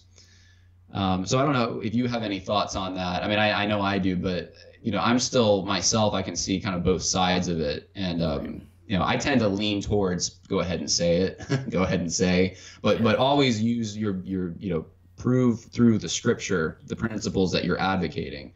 But I don't know what you think about that. Well, I think for one thing, what you and I are doing here right now is important. We're two lay people who care very, very deeply about our black brothers and sisters, and we don't like what's going on with them. I don't like that a disproportionate number of black men are incarcerated as compared to white men. I don't like that the economic disparity between the white group in America or any other group compared to the African American community is just out of sight. Right. I hate that. I don't like that. And so, yes, while I think you're absolutely right. And that's why I value the statement on social justice in the gospel, is to say that the gospel's got to be front and center. Right. However, on top of that, I think we've got to talk about just what I said was the reason we put the gospel front and center is because we care about this. We don't like the fact that these disparities are going on. And I think that's a weapon the other side uses against us to say that, hey, you're just trying to protect your privilege because you really don't care about what happens to these people. All you're trying to do is protect your worldview. And that's not right. That is a completely false characterization of where we're coming from. We care about these issues. And we want to put forth the best solution to them. And the solution that the other side is putting forth is something that's going to keep these people that are our brothers and sisters many times in Christ. It's going to keep them in this perpetual state of oppression. Right. And that's what is frustrating about all of this. I am often reminded of LBJ and his racism. And to think that was the man who is the architect of our current situation. To say the Great Society, yeah, absolutely. And nobody can confirm this, but LBJ has been quoted as saying, if we do this, these N-words are going to vote. Yeah, they're going to vote for us. Yeah, I've heard the quote. Yeah. And so, I am not. You're going to have to go a long ways to convince me that what LBJ did wasn't just completely racist. Yeah. Because and that's perpetuated into our current situation, where it's taking agency completely away from our black brothers and sisters. Because if anybody needs help, it's us. Right. And I believe the black community has so much to offer us, but we just keep oppressing them. We keep telling them, no, you can't do it. You're too oppressed. There's too much racism. You're victims. Just sit back and relax until we get this, this racial issue settled out. No. Yeah. Black people have overcome oppression after oppression after oppression. They're strong. They are capable. Right. They have agency. And for us to say as white people that we have to come along and institute this program and that program and the other program in order for them to overcome their oppression is racist. Yeah, they can overcome. Condescension there. Absolutely is. I mean, condescension in the bad meaning of the word. Yeah. Yeah, it's interesting to me why, because in the Southern Baptist Convention, I think because it's Southern Baptist, it's just black and white. But there's also it's a lot more complicated than that. And so I'm tracking with you. I don't think I disagree with you. I am tracking with you. I think if I was going to make the same point you're making, though, I would talk about not just black people, but there's many different minorities. In fact, every single minority that's come to this country has experienced some form of discrimination, just about, in the beginning. And that's not unique to America. America is probably one of the most tolerant places ever in human history. Well, let me jump in here right quick, John, because that's the thing that frustrates me in a lot of ways. I mean, so you take, a book like People's History of the United States. Yeah. You read that book and you go, whoa, look how horrible the United States was. But the problem with the People's History of the United States is that it only tells one side of the story. Yes. The United States, England, in a lot of ways. I mean, so let me just throw this out here. Okay, here's my white, bigoted, homophobic, misogynistic statement of the day. White men lifted women out of oppression. White men. Right. Yep. White men lifted black people out of slavery. White men, it's okay. And it can go on. Sure. Yeah. So to paint white Christian men as the enemy, when white Christian men, given Western Judeo-Christian Western values, have lifted so many out of poverty and oppression, and to paint them as the enemy is just completely historical nonsense. Well, and it's not because they were white. It's because, and you're not saying that, but it's because of, again, it's God. It's the law of God that they had, and apply. Capitalism. When I say capitalism, I'm talking about the system that was the system of the United States upon the founding. But this idea of limited government and people can own businesses, have private property, succeed, and hard work pays off, and so forth.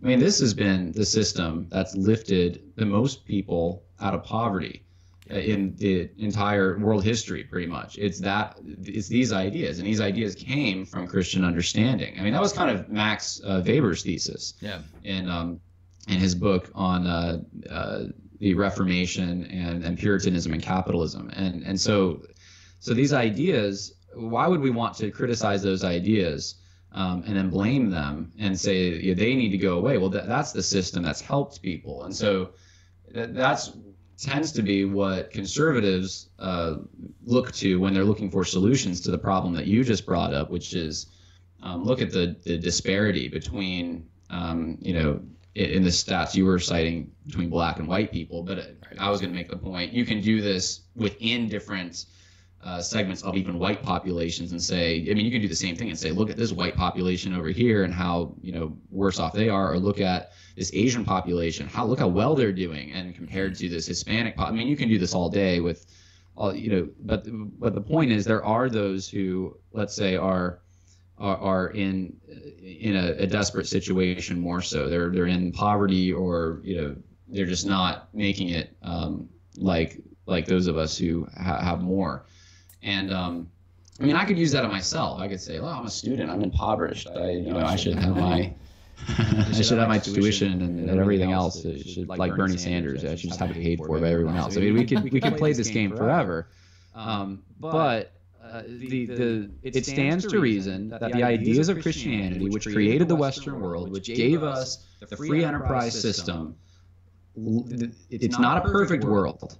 And these guys are looking for utopia. These things have not given us perfection, but they've given us the best that we have ever seen. Yeah. The best that we can come up with has come from these, and they're all based on biblical anthropology, biblical nature of the idea that man is sinful and that we must have limited government. We must check man's power. I mean, these things are so Christian, and now they're being mocked as just right-wing conservatives. They're being blamed for the very things that they help alleviate. Yeah. And they're not white ideas. They just happen to have taken root in Western societies because they're the ones that became Christians. That's just the way it worked out. That's history. Right. So my, when we're talking about loving, let's be specific here, loving our brothers and sisters who happen to be of African American descent in ghetto areas, we are looking at the problem from the lens of God's law, and we're seeing that God's law needs to be upheld in these areas. And we're seeing that the things that are supposedly solutions are not actually helping at all. In fact, the situation is worse. We poured so much money into it. You'd think that people would start to wake up and say, okay, the money that we're pouring into this is not achieving the results that we thought. There is no great society. LBJ was wrong. We just have more of a permanent underclass. I mean, this is the slavery, one of the slaveries of our time. Let me interrupt you right there. LBJ was right because, all right, so I'm just going to come out and say this. I think LBJ wanted a permanent underclass. Well, he wasn't honest about it because he called it the Great Society. Right? So. Yeah, he called it. Know that. He called it that, but I think he set up a situation where he's the architect of the modern. He's the architect of the modern democratic social justice. This whole thing. He's the architect of all that. He set that up because he knew that if he did that and we moved away from these Judeo-Christian principles of yes, you know what? Black brothers and sisters, you guys are strong enough. We know you've been oppressed. We know you faced slavery. We know you faced Jim Crow. We know you faced redlining. But here's the thing, is that's all done away with now. And we believe that despite that, you can rise up and be a part of what we've created here. Yeah. Full stop.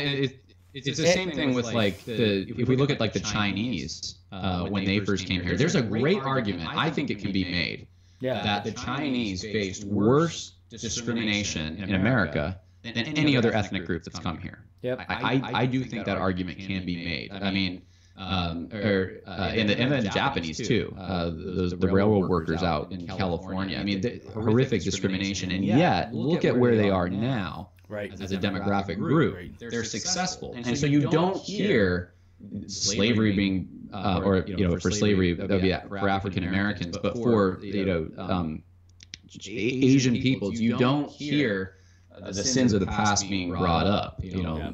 Look at how they treated these people. It was so horrible. Hardly ever, and I think there's a reason for that. We don't hear about the Irish. I mean, the area I grew up in, New York, there was right near me. There was like 45, 50 minutes away. There was a not a bed and breakfast, a resort-y type of situation, I guess. And anyways, they had signs, no Jews allowed. Like 100 years ago, Jews were not allowed there. There are a lot of places in New York, no Irish allowed. Irish need not apply. I mean, these are things that every group that's come to this country has had to face something similar to that. And it's very specific, the groups that are chosen to stir up animosity in. Usually it is African American groups that these leftists like to talk about. And I do think the reason for that has to do with political motivations more than anything. I don't think you can't convince Asian people that, look at the state you're in now, it was because the white people oppressed you. Because they're doing so well. They'll never buy it. And, they're not going to, they'll think you're crazy. But partially because of LBJ and the Great Society, we have this if you want to call it an underclass in these ghetto areas. We can try to convince them politically to blame another group for their problems. Because they do have problems. Yes. And so if we can just blame another group for it, for history, then we can win political points, and that means elections. Yep. So I think the Christian social justice warriors are taking a page out of the leftist political playbook when they do this, and they probably don't even realize necessarily that they're doing that. Right. But there's a very pragmatic reason behind all of this. And so you and I, people who care about the state of others, I think I would assume we vote probably conservative because we are against these systems that are oppressing currently.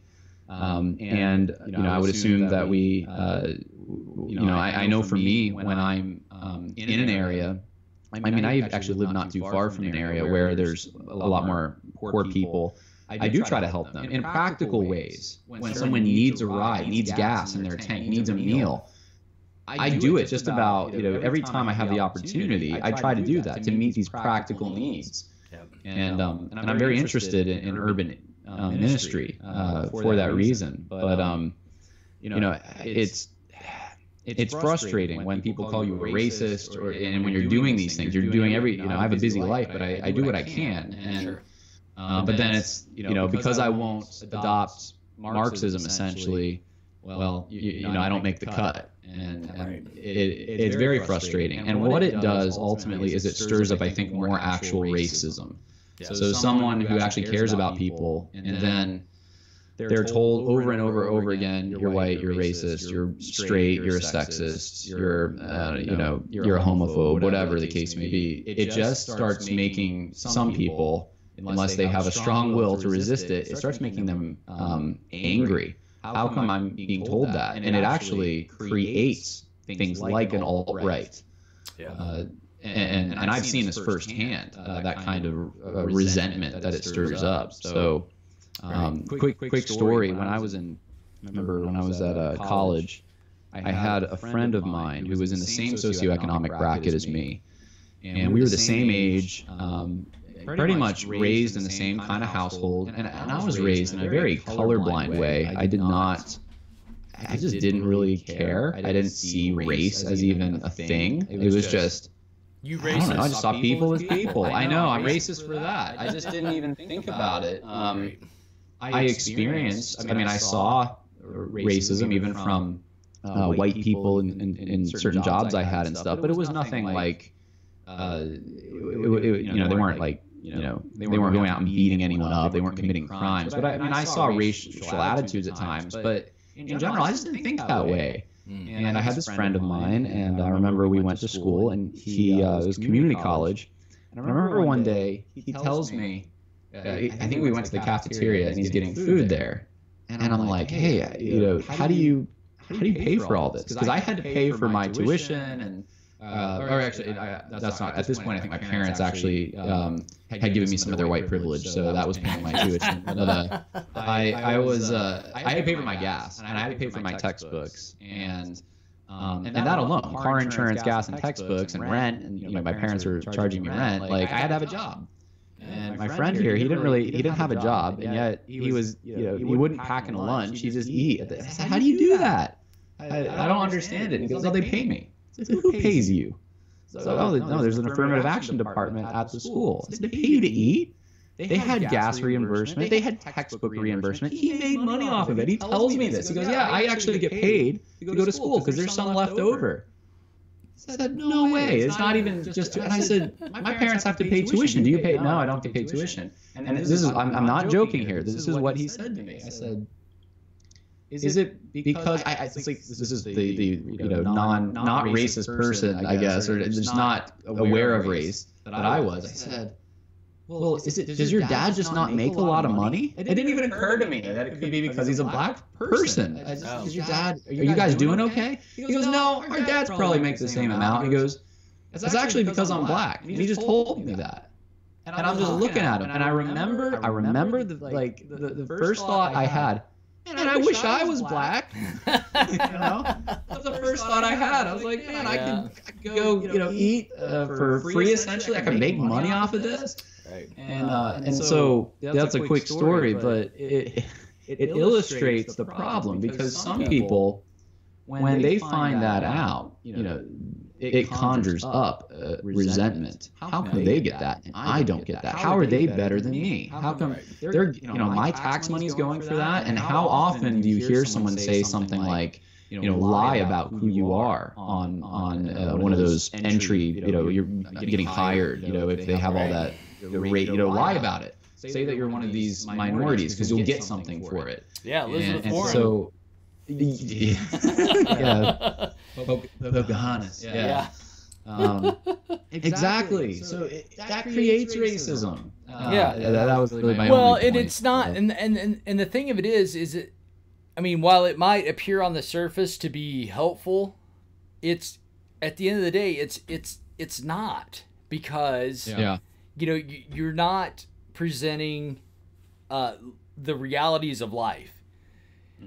At some point, wherever you go in life, your white privilege, your black privilege, whatever it is that's going on, whatever the color of your skin, is not going to carry the day for you. What's going to carry the day is, and again, this is why I like Martin. What's going to carry the day is the content of your character. Absolutely. That's what's going to carry the day. And so for these programs to be in place where what's carrying the day is not the content of your character is a disservice to whoever is benefiting from that. And so let me hasten to follow up with all that. When we talk about all of this, what we're really concerned with is we want everybody to prosper. We want everybody to experience the blessings of God. That's the idea. We're not trying to protect anything. We're trying to protect what we have, because we believe that what we have will offer this to people. That's why we're trying to protect it, and we're not ashamed to protect it. I mean, I'm a white Christian, heterosexual, whatever, and fine. And I will tell you that living as a whatever color skin you are, whatever gender you were born into, Christian, is the best way to live life. I'm not ashamed to say that. And so, and until you come up with a better way to proceed through life, that's stick with the old way. Exactly. And so I will too. Yeah, absolutely. So I think the big thing that I think has really come out of our conversation here is that we care about this stuff. We care very, very deeply. Again, as I said before, we care very, very deeply that black men are incarcerated at rates that are above white people. We care that there is an income disparity in our nation between these two groups. We want to find solutions. And that's the thing that frustrates me the most about this whole thing, is that you and I are painted as people who aren't coming to the conversation in good faith. That is to say that, we are painted as people who really don't care about these disparities. We are painted as people who don't care if black men get put away, and I'm genuinely exhausted from that. We are coming at this situation in good faith. We care about this. We deeply, deeply care about this. And we think we are convinced that we have the solution to this. If somebody would just listen and reject LBJ's ideas, because LBJ, again, set this whole. You don't like that guy? No, I don't. I think I think he was an evil, evil man who set up a situation where black people are in the state they are in solely because of his policies. I wanted to, I know we're kind of wrapping it up, but I wanted to introduce, for those who will watch this and are watching, there are different contexts in which we further our ideas. And so it's going to look different, I think. If we're addressing this in a capacity, let's say as a pastor or in a church, fighting social justice may look different, because we're going to fight it essentially as a heresy. This is a false teaching. We're going to point out how it's inconsistent with the gospel. If we are fighting it in a political sense, like a you know, if I was a politician, that'll never happen now that I've made this video, but or you're making the video, you know, it may look a little different. And so I just wanted to, this is food for thought, but this is a tactics thing. Let's just take affirmative action as the issue. And, you know, Matthew, you are this horrible white person who wants to protect your privilege, so you don't care about the sufferings of others because you don't want to have affirmative action. You know, that's the argument. Right. I think one of the strategies needs to be, and this is maybe being more of a prophetic voice in a way. It's more aggressive, but I think if we can do this with gentleness and reverence, it may work in some context. But say something like, "Oh, you're for affirmative action." Well, you know, how can you support something that has, you know, wreaked havoc in the Black community? And, you know, start citing things. I mean, I could cite, you know, all the reasons affirmative action is wrong. You know, we could sit here for a long time, but, you know, just to pull one out of the hat, how about the fact that people who take advantage of affirmative action find themselves in academic environments that they're not ready for, and it actually demeans them and makes them feel like they can't make the cut. And then you wind up with these stigmas because once they graduate, they've been pushed through this system. They can't actually do their job as effectively. And so now there's going to be discrimination in the job market. I know people who aren't racist, who are skeptical about maybe a doctor who's African American, because they want to make sure that did affirmative action push him through a program and he doesn't know what he's doing when he looks at my body. I want someone who knows what they're doing. Right. And so it hurts them ultimately. And I have a bunch of stats sitting in front of me that basically prove that point. I won't read them right now, but it's this idea of, you know, being a little more in your face about it. So you support affirmative action. How can you support that racist system? You know, kind of. Yeah, that's idea. right. Like, that's exactly right. In people's face a little bit. Yeah. And you know, and you do this with gentleness and reverence, and don't, you know, I'm not saying to be a jerk, but I don't think it's wrong to point out that these solutions are damaging to the people that they're pretending to help. Right. And so, you know, hey, I didn't think you were a racist. How can you support affirmative action? And they might look at you like you have two heads and say, well, no, this is what affirmative action does, and then tell them what it does. It's not only racist and puts the people down that it's supposed to help, it elevates those who are affirming those things. Yeah. That's the thing that's most disturbing about some in the SBC promoting this nonsense. Yeah. Tell me about it. I don't want to put this notion on them, but those who have supported the social justice warrior movement along with the Marxism and everything else. And by the way, let's just remember how many, you know, hundreds of millions of people Marxism has claimed as victims before we think that that's a good way to go. It's abhorrent. Yeah. It's abhorrent to think that we're going to resurrect. And it's nonsensical to me that Christians are trying to somehow help this resurrection. Yeah. Let's not only remember that not only does this move with, you know, liberation theology, social justice warring, and that sort of thing actually end up putting down the people that they're trying to help. It actually helps elevate those who are promoting it. That's what disturbs me about a man like Matt Chandler, John Piper, and whoever else would affirm this. What are they trying to do? Are they actually trying to help these people, or are they trying to destroy these people, all while climbing the social justice warrior ladder? That's what frustrates me about them. And I mean, that is the worst construction I know I can put on it. But I'm worried about that. What are these men trying to do? Because you're raising the question is what you're doing. You're not pointing a finger at John Piper and saying, it doesn't sound to me like that's what you're trying to do. You're not pointing a finger and saying, John Piper, you know, you don't care about minorities. You're raising the question and you're asking, how can they care if they truly know what this kind of stuff does? How can they care? I can't conceive that John Piper doesn't know.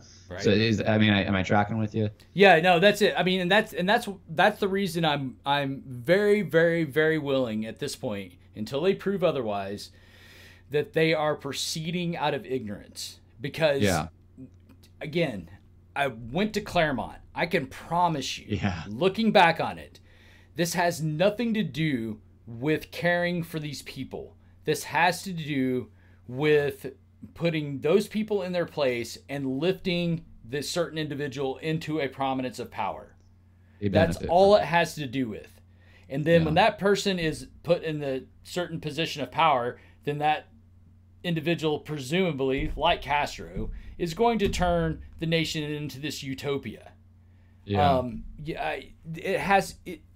It just doesn't focus on the problem. It doesn't express concern for those who are experiencing these disparities. It expresses a concern only for a person's social prominence. And that's the big problem I have with it. And that's the thing I don't think Chandler's seeing, Piper, anybody else. And I'm willing to give them the benefit of the doubt that they have bought into this under false pretenses. But at the same time, look how it's propelled them into the public conversation. I mean, for crying out loud, I got a Federalist article published about this because they've done this nonsense. And how is this? I just. It's very disturbing, and it is. Yeah, I want these guys. In full agreement. Yeah, agreement. Yeah, I just want both sides of this issue among us evangelicals to come out and say, we care about these people, and we want to take steps to solve A, B, C problem. And hey, let's and I just don't get why there's this segment of evangelicals who say, hey, we're going to go this direction and we're going to leave the rest of you, John, Matt, the rest of you old school, blah, blah, blah, evangelicals behind, when we could say, hey, look, we both are identifying the same problem. We care about this issue. Let's get together. This is supposed to be together for the gospel. Let's get together and try to come up with real solutions, believing that in good faith, you care about the situation, I care about the situation. Let's go to Holy Scripture. Let's try to solve it. It's frustrating. You're assuming something, though, that I don't think is true. A lot of them don't care. I'm not saying all of them at all. I think some of them do. And the followers, I think a lot of them do. But there's quite a bit that they don't. This is the flavor of the month, and they're just gonna be on board. It's what challenging it costs too much. And you benefit too much if you benefit a lot if you are behind it. And so there's some people that it's a popular movement. It's what the youth are into.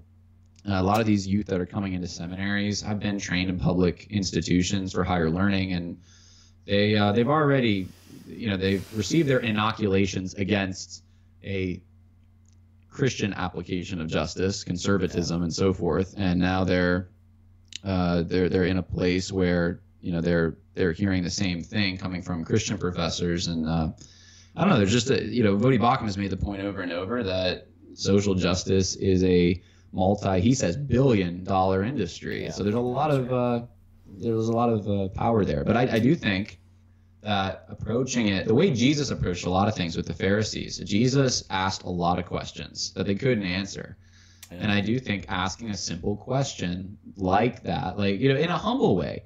I thought that you loved Black people. Why are you for affirmative action? How can you be something that hurts them so much? Why are you for the incentivizing of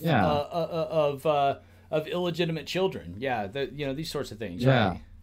Well, right. I mean, as humbly as we could put that. It puts the ball in their court, and it shows that you care. It does both of those things, because it shows that you're genuinely concerned and about them, that they would forward this thing that hurts people, so you're concerned, and then it shows that you're calling into question whether they actually do care, because the ideas are so harmful. And so, you'll be raked over coals probably for saying something like that, but I don't think it's wrong to ask those questions. I think that's what Jesus did with other religious hypocrites of his day. And, and again, I have to say, not everyone's a Pharisee who is for social justice, but not everyone was a Pharisee who followed the Pharisees. So, well, that's right. Well, and the thing, I guess, that really just frustrates me at the end of the day is you know, it's almost come to this situation where it's come to, and this is where I'm just so frustrated with the church, you know, just mirroring our culture. We just mirror our culture just across the board. It may take us 2, 3, 4, 5, 10 years to mirror our culture, but we're going to mirror our culture. And in this situation, we have mirrored our culture where John MacArthur, where there's the potential that there's going to be a split between John MacArthur and Al Mohler. It's already happened. It's just not, I mean, effectively it's already kind of taken place. They're personal friends though, but it's the ideas, they're going different directions, right? So yeah. Well, but the thing of it is it's like, okay, so I wouldn't assume this of MacArthur and Mohler, but the thing of it is, like, between, say, a Vodi Bakum and a Matt Chandler, you know, okay, here's a black man who sees what's going on here, and yet a guy like Matt Chandler is going to think that Vodi Bakum is speaking in bad faith. Vodi Bakum, the white supremacist. Right, exactly. And it's like, what? I know. You guys are being so ridiculous. I mean, how can we not have a good faith discussion on this? It just blows my mind. To me, Vodi Bakum has become kind of a pariah now, which is like, to me, that if you want to discredit this whole thing, point that out. You know, here's a guy who, you know, grew up, I think he's from LA, grew up in not the greatest situation as far as I understand it, but now he's a seminary president at this school in Africa, and I mean, he's doing very well for himself. He's literally helping these people that, you know, they're pretending to care about so much. He's the one over there on the front lines of it. And he's a Southeastern grad as well. And, you know, you'd think that when he comes home on furlough, Southeastern would want to grandstand him. Yeah. Vodi Bakum, look at the guy who graduated from our seminary. Look what he's doing. They don't. They're not interested. They're not going to have Vodi Bakum in. That proves everything. The emperor has no clothes. It just proves that they don't really care about these things like they say they do. Otherwise, he'd be a trophy. You know, because I don't think the motives are pure here, but at the top levels, I should say. Yeah. But you know, here's the hope, though. You know, and I always feel like I have to sort of wind things down with this because we can get so worked up about it. And, you know, they're really the hope is that obviously Christ is on his throne, and we do live for immaterial things, and life will go on, even if, you know, they take the reins of these different denominations. You know, we're still the faithful, you know, and we need to keep being the faithful in the areas that we live with the responsibilities that we have. And I think God will be faithful to us if we truly are faithful to him. And, you know, one of the things that's been hard for me, I still struggle with it at times, is I love this country. I was raised in a home where, you know, I was at all the Memorial Day events that our town had. I mean, we watched, you know, growing up, I'll say it anyway. We watched a lot of like John Wayne war movies, you know. And now I can't say John Wayne like within the last 2 weeks. You know? That's wrong now. That's right. Like, you know, I told my wife one time, I said, you know, if these social justice warriors keep going, you know, they've taken like everything that I like.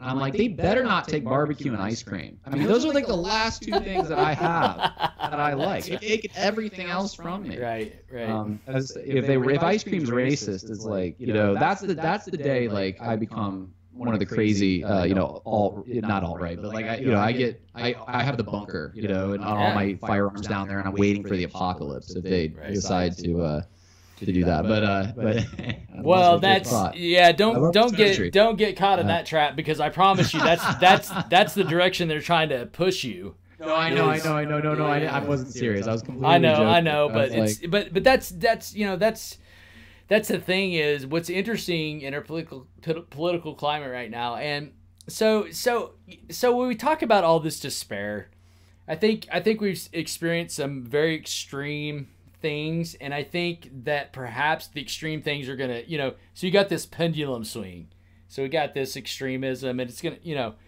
I think it might swing back the other way, because right now everybody's starting to say, hey, this it's a little crazy, and that's what just baffles me about, especially what Gospel Coalition is doing and, Desiring God is like, you guys are on the wrong end of this already. Because when this swings back the other way, hey, and it may happen in the next couple of years where this, everybody kind of, okay, let's just try to get some sanity here. That's kind of what I'm hoping. But, the big thing is at the end of the day, what I would call for, and anybody who listens to this, who may be on our side, the other side, whatever else, is just, hey, let's have some good faith discussions about this, because, doing this over Twitter, doing this over even, even what we're doing, I would hope would be a call to anybody to say, hey, we both care about the same things. I mean, that would be my challenge to anybody. Right. Is, hey, here's Jon and I having this discussion, and obviously we deeply care about these things. We care about our black brothers and sisters. We do. And what can we do? We want to help. Let's talk about what can we do? And to take us, not take us as, hey, we're just trying to protect our white privilege here. No, that's not what we're trying to do. We're trying to reach out the hand of Christ with the gospel, and to say, let's have some good faith discussions on how to go forward. I mean, that's what I would hope we as Christians could do. And so far, again, even our side of it, I wish we could do a little bit better. I almost wish that MacArthur would have come out instead of with the social justice. I agree with the statement. I agree with it 100%. Mm-hmm. But I almost wish he could have come out and said, hey, let's just talk about this. Let's all just get around a table. Let's get all the parties together. Let's just have a chat about it. Yeah. And talk about, okay, yes, we care very deeply about these things. You guys have brought this situation up. Let's have we need to have, that's the thing is, I think that's a huge key, is we both sides of it think that we're disingenuous. So from our perspective, we think, their side of it is trying to institute, this Marxist utopia. And that's kind of where we kind of push them off into that. And I think there's a lot of merit to that because they're using the language, they're pushing in that direction.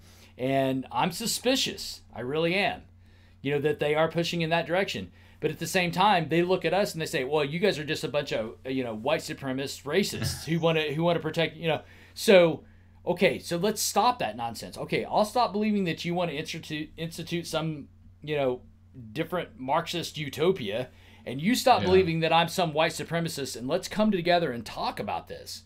Because doing it over Twitter, doing it over podcasts, and as much as I think that might break the dam, something needs to be done.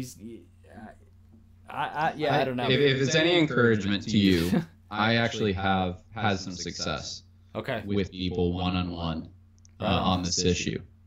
So I do have friends who were veering more in that direction, and they're not now. And I did. It was relationships. It was the way that I approached it, and asking a lot of good questions and so forth. And I think it is a process for some people. Right. There's even someone I'm thinking of right now who was on. He came from kind of a social justice-ish direction, was kind of buying into these ideas, and then being friends for many years, and then I'm trying to be vague because I haven't had his permission to share any of this, so I'm trying to be super vague about it. But the individual is a Christian, but attracted to social justice things, and he signed the statement. And the statement on social justice and the gospel, and he sees now.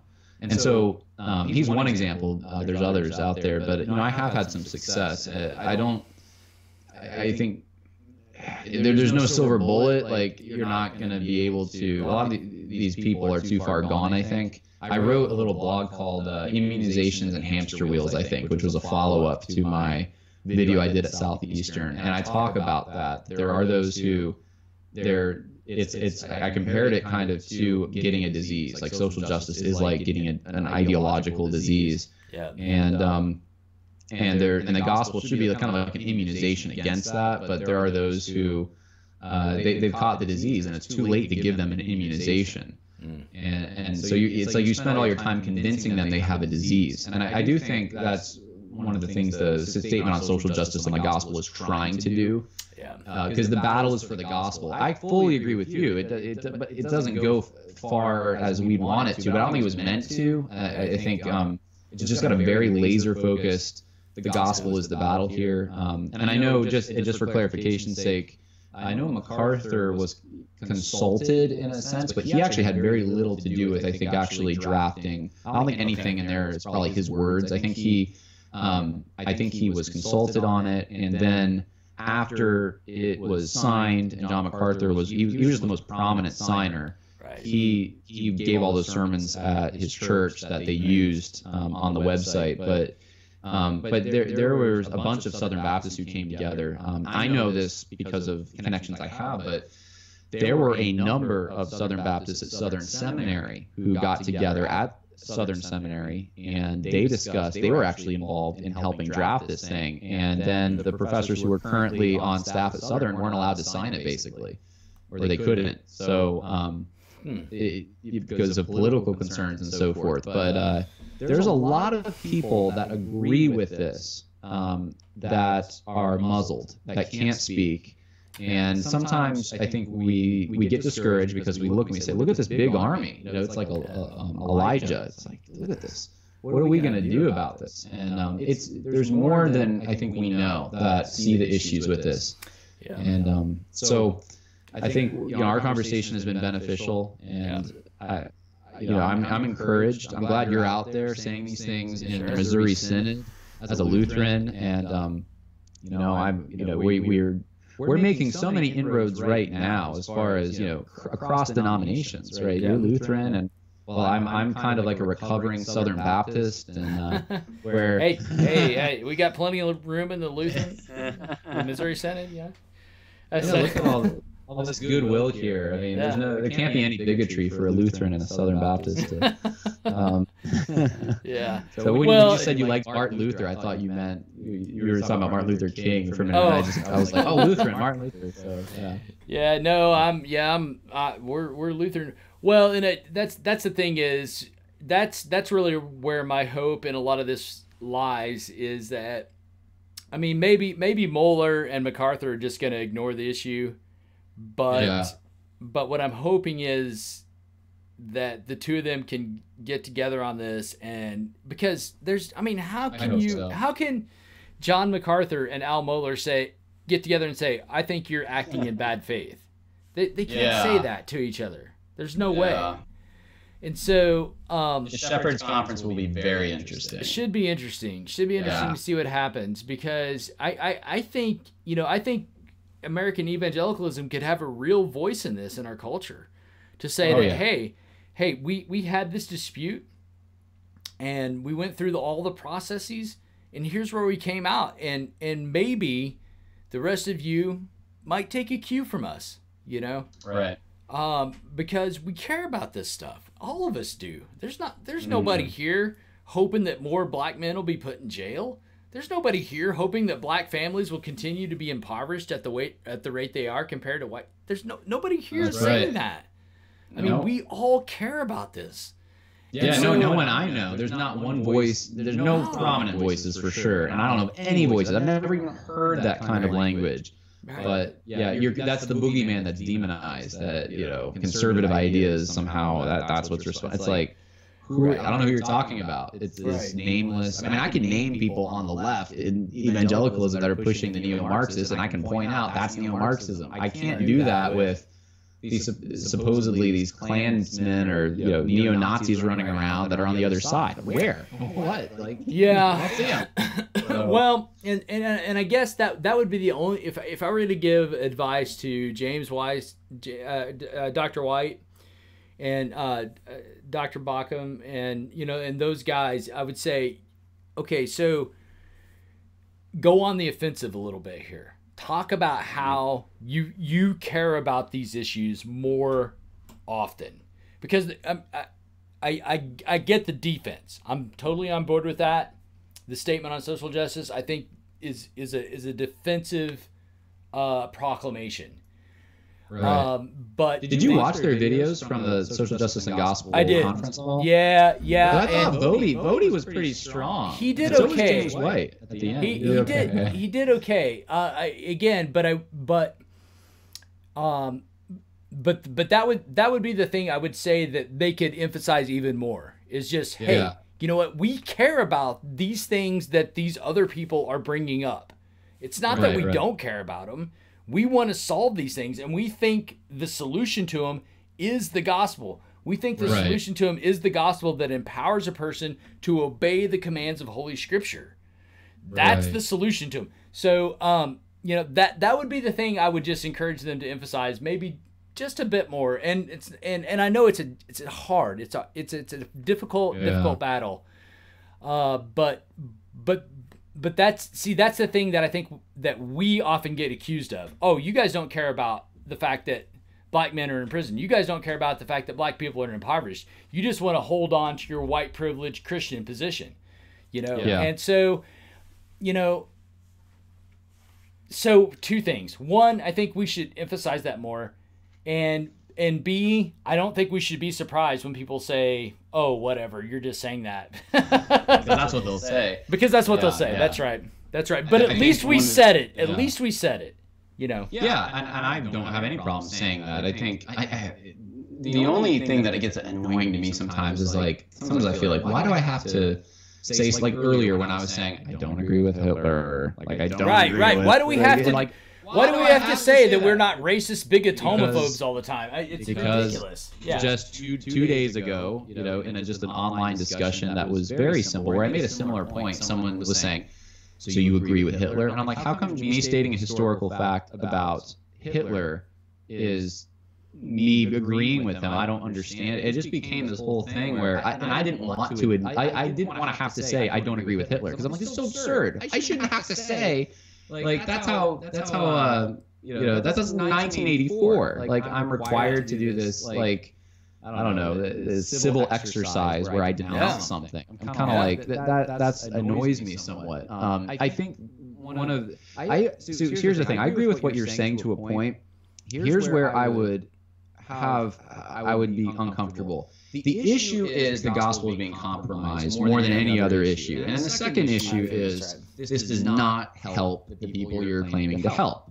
Right. If the issue becomes whether or not James White is a racist, then we're having the wrong kind of conversation, because it's James White saying, I'm not a racist, I care. And it's like, I don't think you care. No, I do care. I'm going to prove you I care. Look at this picture with me and all my buddies, and I'm in a ghetto area, and we're helping feed them, and I do care. And no, I don't know if you care, because that's the wrong discussion. And that's, if there's a way that, like a James White can say, I care, but we're not having a discussion about me. This is about these issues. Then I'm all on board. That would be the only concern that I have. You get that? No, I totally get that, because again, I think so. For instance, I mean, one of the things. So I'm a truck driver, right? And one of the things I'm dreaming about is starting a truck driving school, particularly for ex-cons, particularly for minority, Black, Hispanic ex-cons, because why not? Why not teach these guys? Why not give them? Amen. So, but even if I did that and I continued to talk the way I talk about this, people, bless you, thank you, people would still might accuse me of being a racist, and then I would say, oh, no, look my truck driving school. See, that's the thing that is wearisome, that is, I can, and I think is so unbiblical and unchristian among us, is that we have taken the world's position on this, that the other side is acting in bad faith. Right. That is the problem. And until we as Christians get together and decide, okay, we're all acting in good faith, none of us are racists around here, we all care about the issues, we all care about all of this stuff, and until we're willing to not point the finger and say, James White, you're a racist, or John MacArthur, you're a racist, Or John Harris, you're just trying to protect your privilege, until we're all willing to get around the table and say that is not the case. None of us are doing that. We all believe that there's an issue here that we can come together on, and we're all acting in good faith. We'll never get together on this. I love what you're saying. I just think it's a fantasy in a sense. I gotcha. I wish it was true. I wish we could do it, but I bet you those same efforts are being made behind closed doors. Yeah. These guys talk to each other. John MacArthur knows Mark Dever and John Piper, and you know, these guys are connected, and I can't. It's hard for me to believe that they're not having these conversations. Yeah. But it is politically charged, and I'd love to see that happen. I'd love to see kind of some discussion. I'd love to see actual debates, like real debates, where it's trying to get at the truth and being respectful to one another. I just don't see it happening. These guys, a lot of them are not willing to have a real debate on these issues. It becomes mudslinging, or most often, I mean, even look at their books that they put out. Look at like Jamar Tisby's book. Look at like the woke church, or like the things that they're putting out there. They just automatically assume Marxism. They just assume it. It's not even like, it's not open to questioning. Yeah. And they have their assumptions, and they're not going to examine those assumptions. They'll let those assumptions examine you, and that's the conversation they want to have. And so, yeah, it seems like sometimes caught in the middle are some of like the John Piper would be of the world. You know, those guys, they'd be good examples of those who seem almost like, from the outside perspective, they're caught in the middle. They kind of like, they wink and nod at social justice, but then they're not going to say the crazy things that some of these others, like Jamar Tisby or Russell Moore or Tabidi, you know, they're not saying the things those guys are saying. So it's, you know, I have more grace, I guess, because I don't know. I don't know my blind areas, because I'm blind to them, and maybe that's a blind area for John Piper. And so, you know, I don't think he's a leader, but he certainly is. He is giving it a pass for sure, and that is concerning. You know, I think with Albert Mohler, it looks to me, just from an outside perspective, that he's trying to kind of play both sides, in a sense. I love John MacArthur. I'm not going to sign a statement, though. I have these other friends, and it's just like, if that, what you just said was going to happen, it'd have to come from like Al Mohler and John Piper. It'd have to be these guys that aren't seen as really quite aligning with either side completely. Right. They'd have to be kind of the cattle, and I just don't see them doing it. There's too much at stake. There's too much. You know, I think Piper's like retired now, isn't he? Like he's not even like in the picture, but he's getting pretty old. Well, well, that's the thing is, I just wonder sometimes. So you've got these kind of so in the media industry, you've got what's called the writers, and you've got the talent. So the people writing this stuff are really in control, and the talent are those who kind of pontificate on what's written. And so I wonder how much that is going on, really. How in control is John Piper or a John MacArthur or an Al Mohler of, you know, what's, you know, how kind of things are going. You know, and what's going to be said, and, you know, what can we say? Is this going to be expedient for our organization? You know, and that's the thing is, I mean, you know, having come from a background where you're a very public entity, public relations are a big deal, and they dictate a lot of what you can and cannot say. And so, my considered guess is that MacArthur and Mohler are both going to go.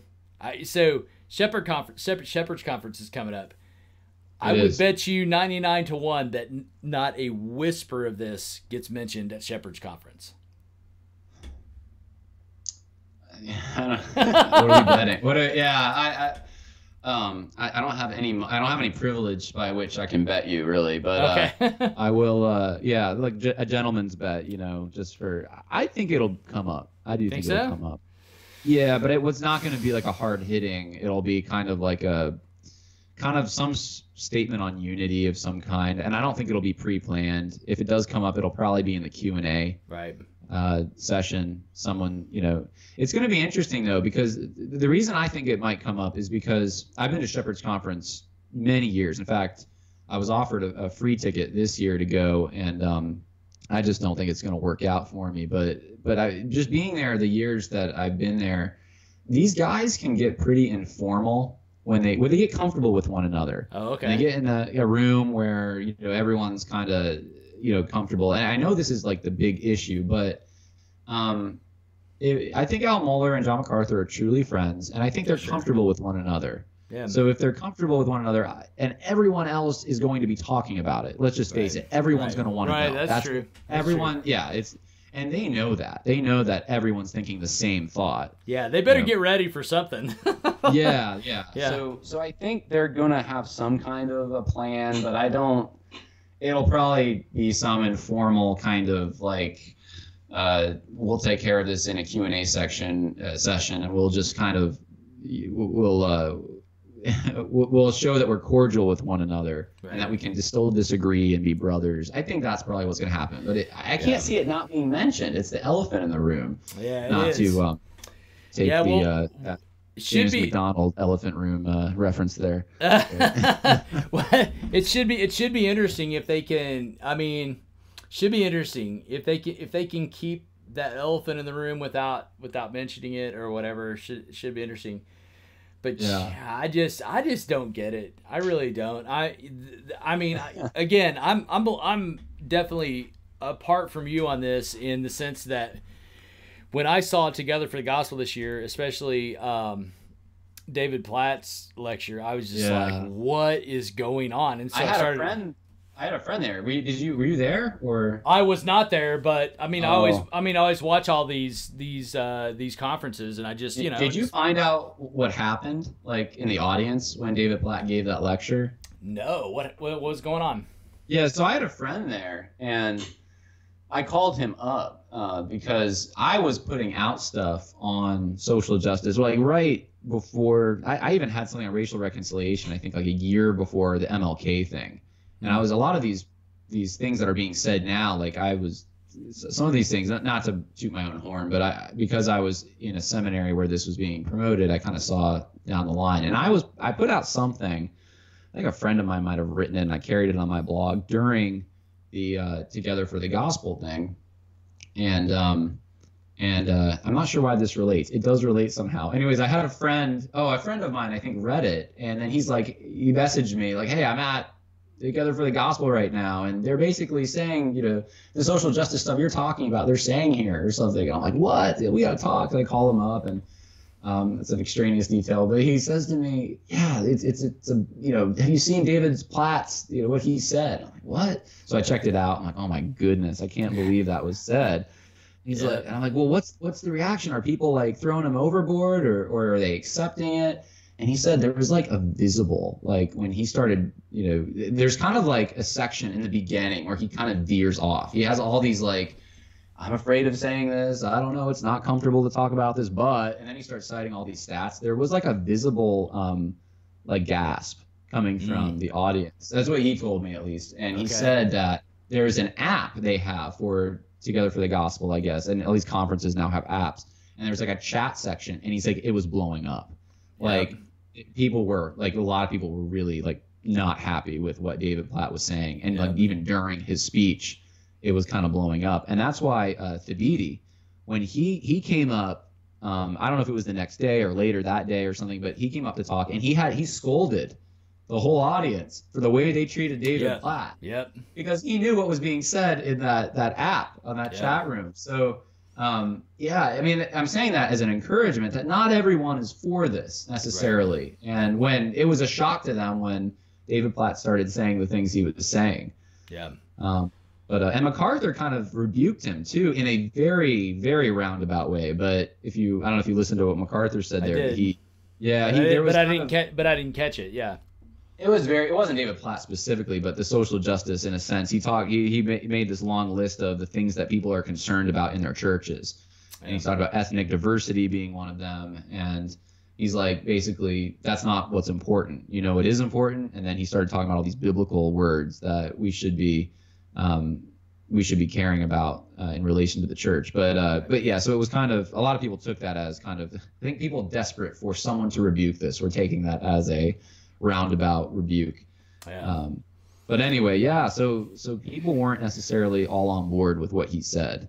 Yeah. And we have to remember that. So Right. Well, and that's important that people are picking up on this. But pardon me. I think that's why it's Thomas important. Lemke is making awesome points, and he is like yeah, it's good. Yeah. But yeah, check through those. Tom's a sharp guy. But yeah, it's good. Well, so hopefully a lot of people were getting why, what Platt was saying is like, okay, this doesn't jive. Right. This doesn't jive. But at the same time, there's so much, all that language. You can't understand that language really until you're in that world. Right. So when somebody says, "Are you doing justice? Are you involved in the justice movement?" Okay, so one possible aspect of that could be sneaking illegal aliens over the border. That's part of the justice movement. Now it is, yeah. Yeah. Ridiculous. Because why? Well, not just because you're sneaking those people over here so they can have a better life, but you're sneaking those people over here because they're putting strains on the system. Okay? Mm-hmm. Are you campaigning for universal health care? Why? Not because everybody can have access to health care. That's not the point. We want to put enough sufficient strains on the system that it's going to break it. Right? That's justice work. See? Same thing with welfare. Black people having an illegitimacy rate of 90% in inner cities is not a problem to the social justice movement, because that's putting strains on the system that will eventually break it. See? Yeah. And so when David Platt talks about justice, he doesn't have a damn clue. At least I hope he doesn't have a damn clue, excuse my language, of what he's talking about. Yeah. Because when you're talking about justice, that's the things you're talking about. When you're talking about doing justice. When you're talking about white, he doesn't know the difference between having white skin and having a white philosophy. So capitalism is white. Western liberal democracy is white. Christianity is white. Okay? So if you're any of those things, you're a white person. Doesn't matter what color your skin is. See? Yeah. So when he starts pontificating on these terms, like my church is so white, I just want to slap him and say, do you have any idea what you're saying? Because one of the things that made this so easy, I think, in evangelical circles, there's a couple things going on. One is people that were raised in moral majority homes are embarrassed that their parents were vilified by the media so much, and now they want to gain the reputation for being tolerant, unlike their parents. So there's a bit of a teenage rebellion kind of thing going on, I think. Okay. Or like a teenage rebellion. But there's another thing going on here too, and it is related to rebellion. But millennials in general tend to be more about experiences and less about material things. They would look at their parents and say, "Oh, our parents were." Look at the picket fence and the nice house and everything else. That's what their parents were going for, this American dream concept. And millennials more or less reject that. Now, secular millennials, obviously, they're rejecting concepts like family and other things. But I think in the Christian world, what I've observed is there is an incredible attitude, just a bad attitude towards anyone who would be positive about the American dream. In fact, this idea that the rest of the world's suffering, and that's been so, which, in some ways it is, but that's been so injected into missions to the point, I remember raising my hand in a missions class and I said, "Professor, I kind of want to just stay here in America and be a missionary, as I was explaining at the beginning, to the Northeast, where I spent a lot of my growing up time, and I care about those people. Is it okay? Like, I felt bad because I was like, do I have to go over to, because you're constantly reminded how much you have, and look at all these people that are suffering, and look, your parents become, and your grandparents, they're the abusers. Look at all the stuff that they got. And so, you know, couple that with a Marxist education growing up in a secular school that says that the pie doesn't get bigger, but people just get bigger pieces. You think, well, my parents had a bigger piece. I'm guilty. There's a lot of white guilt out there. Oh, yeah. And it has, so I witnessed this infecting even, you know, the idea behind missions, what even motivates missions. I'm not saying they're coming out and saying, oh, for white guilt, do this. I'm just saying there was a guilt there for sure. Yeah. We're constantly reminded about these things. And if you read David Platt, if you read like Radical, there's some good things he says in that. But I wrote a critique about this idea after I read Radical, because I was like, hold on a minute. What isn't the American dream in some ways? Isn't that a good thing? I'm not saying we should idolize money. That's wrong. Right. But you're saying that's the American dream. How about the idea that a free enterprise system and following God's law tends to produce wealth, and that's a good thing? Why don't we export the free enterprise system? Right. Why don't we set an example? And then let's make sure that these ideas get into other places so that they can enjoy the same things that we enjoy here. I mean, that was kind of like my idea. And I'm totally forgiving to mission. I mean, my wife and I, you know, we support through compassion. We have a child we support, and we give a lot to missions and so forth. You know, and I'm not trying to toot my horn on that. I'm just saying we do care about missions. We do care about people overseas that are impoverished. But the best thing that can help them is a system in which there is not corruption, where Christianity, you know, Christ is king, and where Christian principles are followed. Right. And that is what gave us the American dream. It's just historically, that's what happened in our country. That's what happened in the Western world. Right. Is there was prosperity because of that. Well, that's demonized now. It's such a bad thing. Right. So that's David Platt. David Platt, if you read Radical, you know, Jesus didn't call us to the American dream. Piper has a bit of this in his teaching as well, and like I said, to an extent, there's some good points that are made, but there's an overreach that happens, and there's a guilt that we feel for having these things. Well, it wasn't a far jump, I don't think, to go from that to social justice, because that was kind of when I first entered seminary like 5 years ago. That was in vogue, like the whole anti-American dream thing was popular. It wasn't, I think, a huge step to. In fact, it's a logical conclusion almost to come to say that, okay, I'm guilty for, my parents are guilty for all the stuff that they have, and we need to redistribute it. We need to give it away. I mean, that was where it started, and then it's almost like taking an engine and inserting it into a different car, like taking the social justice intersectionality engine that now says, okay, it's not just income levels. We're going to talk about race and how race and sex and sexual orientation and so forth, how these play into this. So if you're a certain color, you don't have a shot at the American dream or something like that. Or, you know, it was easy to do that. So anyway, so David Platt making that speech, it wasn't like a huge shock to me, because I thought, okay, he's already bought into some of this. And now we're at where we're at because of that. But I think to find our way back, it's like Dinesh D'Souza likes to say about the mosquito in the nudist colony. He doesn't know where to start. Right. It's like it's hard sometimes to know where to start. But I do think the gospel always is like the first answers. Okay, where do we go wrong when it comes to the gospel?